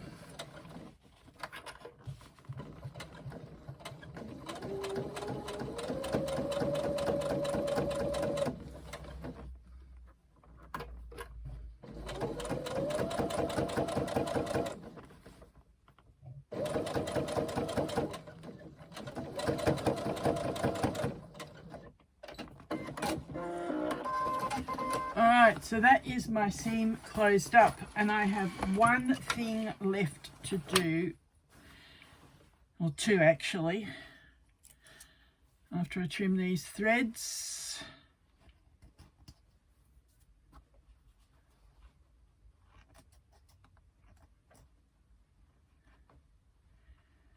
First is to poke the lining back inside the outer unit. This is where we can pull on our recessed zipper and just poke it in. Use your arm and poke it in. put the box corners against each other and press them down into there, and then using your handles flip the rest of it down and roll this top seam against itself. Some vinyls and leathers will roll better than others. I'm finding this one doesn't want to roll real well. It's all right, I'll make it work. So what I'm trying to do is roll this top seam flat against each other, clip it, and then once you've got that as neat and even as you can, go around and top stitch this top edge and you are finished. Alright, there's still a couple of things that we've got to look at that weren't covered in the main part of the pattern. These are in the add-ons. We've already covered the overlay with the zip. Now, I also did the alternate zip method with the overlay. What else have we got that was in the add-ons? Zipper pocket overlay, slip. Okay, the slip pocket edging. We didn't do that, but what we normally do for that is where we fold the, let's get this piece of fabric here, this will help. Where we fold the pocket over and then top stitch at the top, to do an edging, you get a piece, I'm just going to use this edging piece for the time being, it wouldn't be this wide, but what you do is you work it out half and half and fold it over the top of your pocket, and then you would stitch bottom and top. Now in my pattern I've got the overlay at a 1 inch width, so you'd have half an inch this side, half an inch the other side, and you're stitching at 1/8 and 1/8, so you'll have a 1/4 of an inch in between. So that was that one covered without actually doing it. The next add-on was the zipper pocket overlay, which we've done. We did the zipper pocket alternate assembly, which we did, where we laid the pocket flat and then put that under the overlay after we cut around behind it. Zippered front section that I'm about to do now. I showed you the path for the connection of the main strap. Now we also covered different things like sewing options for domestic machines. For structured, you need to keep the Decorative out of the seam allowances, and like I did with the one in this video, we didn't add the foam. We can change the position of the strap connectors instead of just the ones I did and flaying them out a little bit. You can actually rivet a connector on the outside of the bag and put a D-ring on that before you put the rivet on. So what am I going, just trying to think. Yes, like say this is your bag edging, and I'm just trying to find some scrap pieces that are going to hurt. That one's no, not one. Okay, this. Once you do your connector and fold it in half, you would still have your raw edge on the inside. Now what you want to do is wrap that partially, put your D-ring on, and then finish wrapping that around the edge of your side seam. So that would have your D-ring on there, and you rivet that. You've got no thickness that you're sewing through. It is entirely an external addition with rivets and your D-ring that you clip your strap to. So that is another thing to do for a domestic machine. The decorative strap, instead of ending it right at the top, which includes it in the last final top stitch, you could end it at the top of the main body panel where you put the top band on. And choose strap connectors for your handles instead can also help. There's quite a few. I've shown some different samples in the pattern that can go onto the exterior of your bag and clip your handles onto that rather than sewing them into your bag. And there's also different types of buckles that you can get that you can use for the bottom part of the decorative strap. So there's lots of different options to change the pattern up and make it how you want it to be. But the last thing that we need to look at is this zippered area and the drop-in lining. Okay, for your drop-in lining, you would use on your lining piece, 2 pieces, you put your bands. So I'm just going to quickly throw them on, because the zipper part will take a bit longer to do.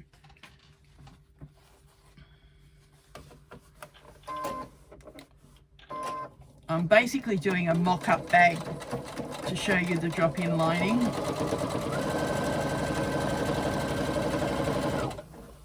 Making use of the one where I forgot to put the zipper in the back, and I did one to show you.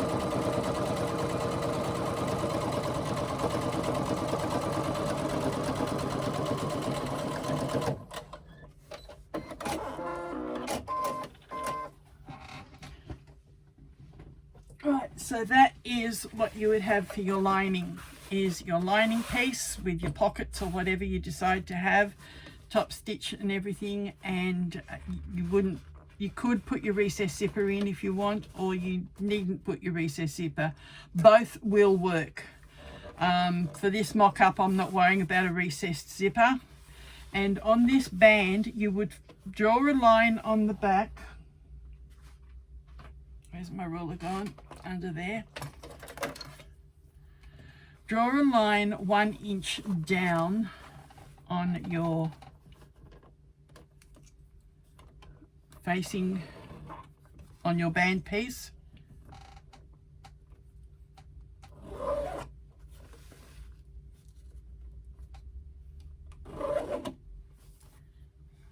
All right, so you do 2 of those, and I'll come back and show you how that will work. Then a front zippered pocket.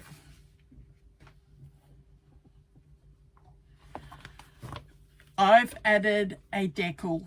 As you can see,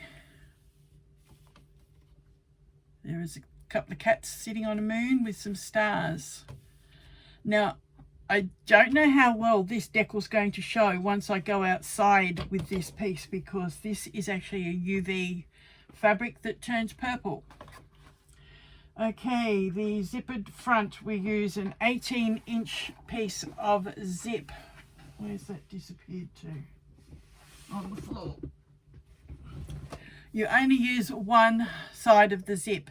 If you don't want to waste a piece of zip, you could use normal piping and put that around, but I am going to do this onto the curve. Now you may need to cut some slots into the zipper to make it flare back properly. Zipper foot.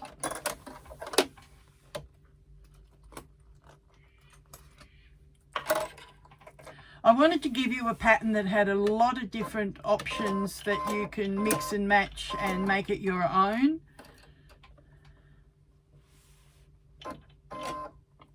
All right.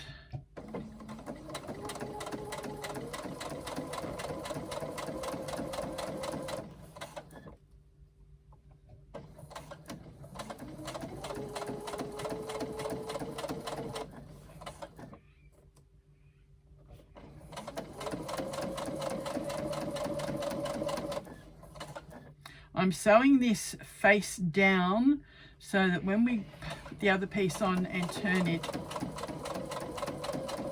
back into the seam allowance, the zipper will be the right side out.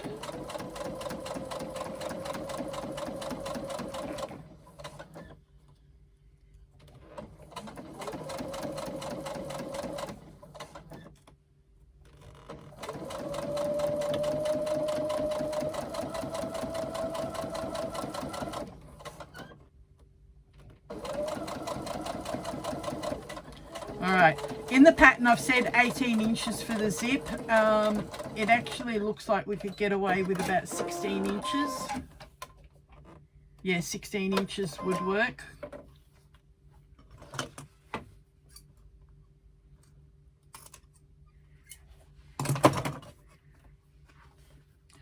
Now we take our other shaped piece.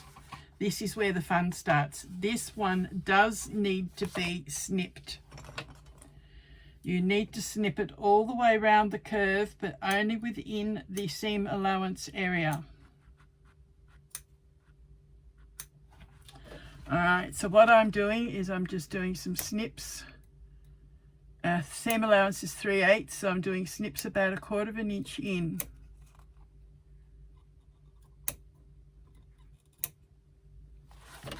All right, so do that all the way around the curved area. This is what I said you may need to do on your zipper tape to make it sit, but that one sat fairly well. I probably should have had this all done before I came on camera.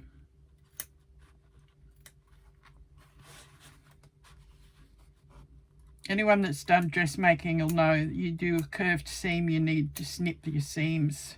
Sometimes snip it before, sometimes snip it after, depending on what the curve is and where it is.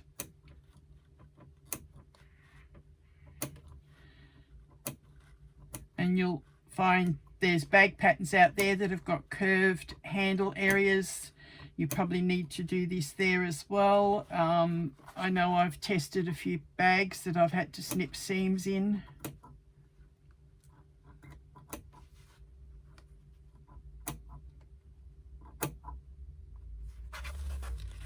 In fact, I've got an order for a bag that I'm going to have to snip seams in as well. It's not one of my patterns, but it's one that I've made myself and someone has seen and wants one.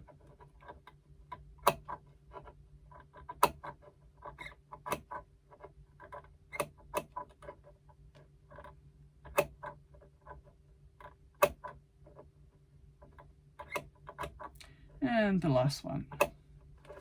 All right, now work out roughly where your center is. So match the edges.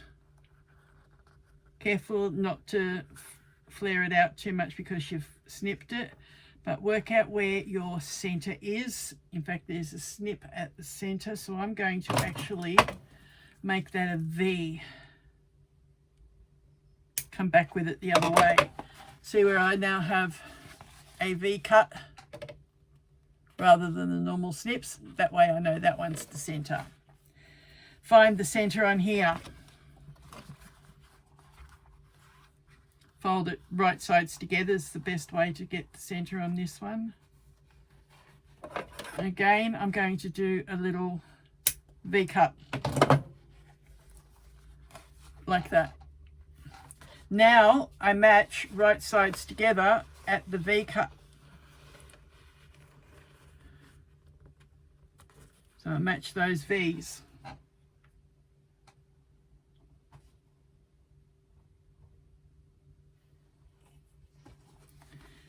Now match the ends.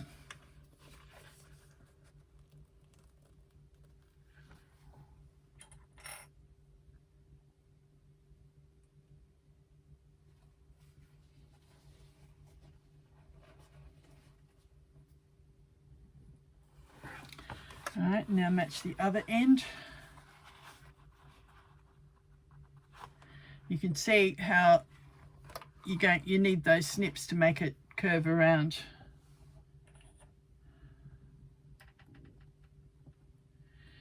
Now roughly the center of each of those, just eyeball it. Find the center and put a clip on it. Do the same to the next bit up here. Roughly the center. You'll see it's starting to sit a lot better around that curve now. Now just come back and put one in between each of those clips that you've just done, and that will be enough to hold it.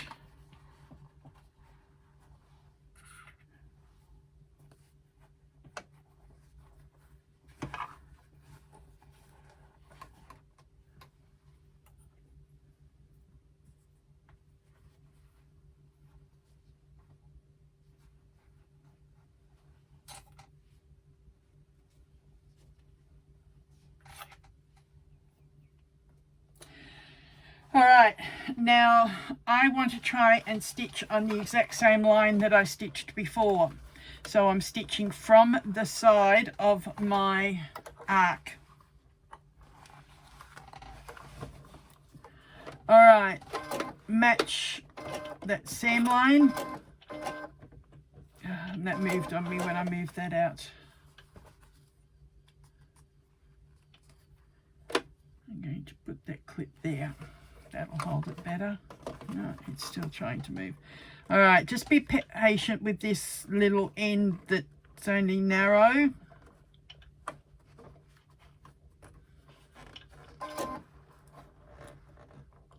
Once you get the clamp down on it, you're okay. And I'm going to back stitch,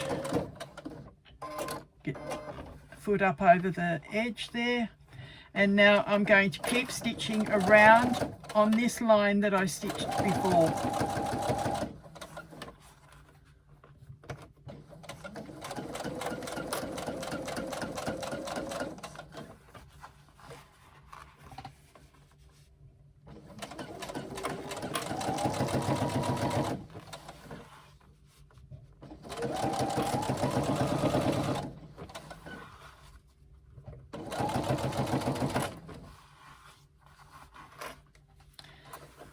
You'll find that you start moving one way, the other's going to naturally fall down, but it works as you go. Because we've done those snips to make it fit,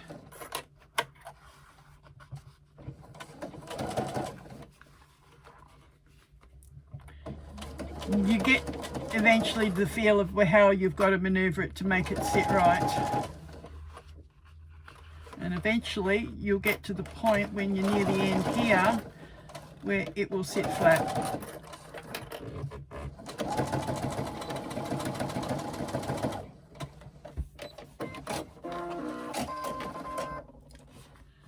Oh no, the dreaded bobbin curse.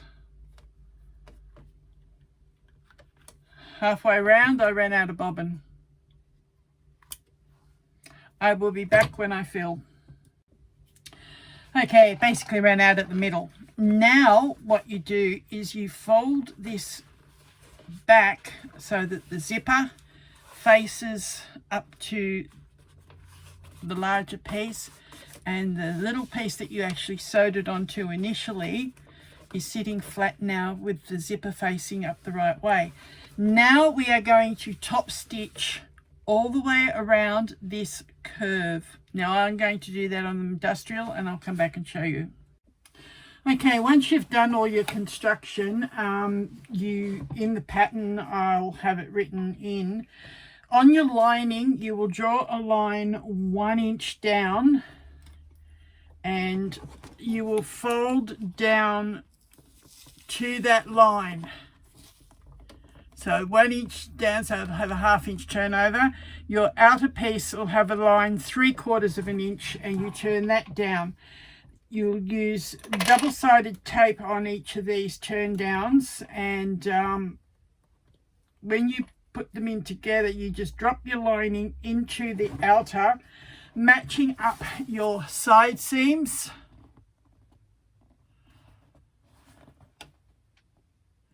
And then easing it to fit all the way around, and then top stitch that together. I never used to like a drop-in lining. I'm actually getting used to them now. A lot easier on the hands if you have trouble birthing it. I'm going to put a D-ring on the sides like I said before, using the rivets. And that will be it done. Have fun doing yours and please share them on our group.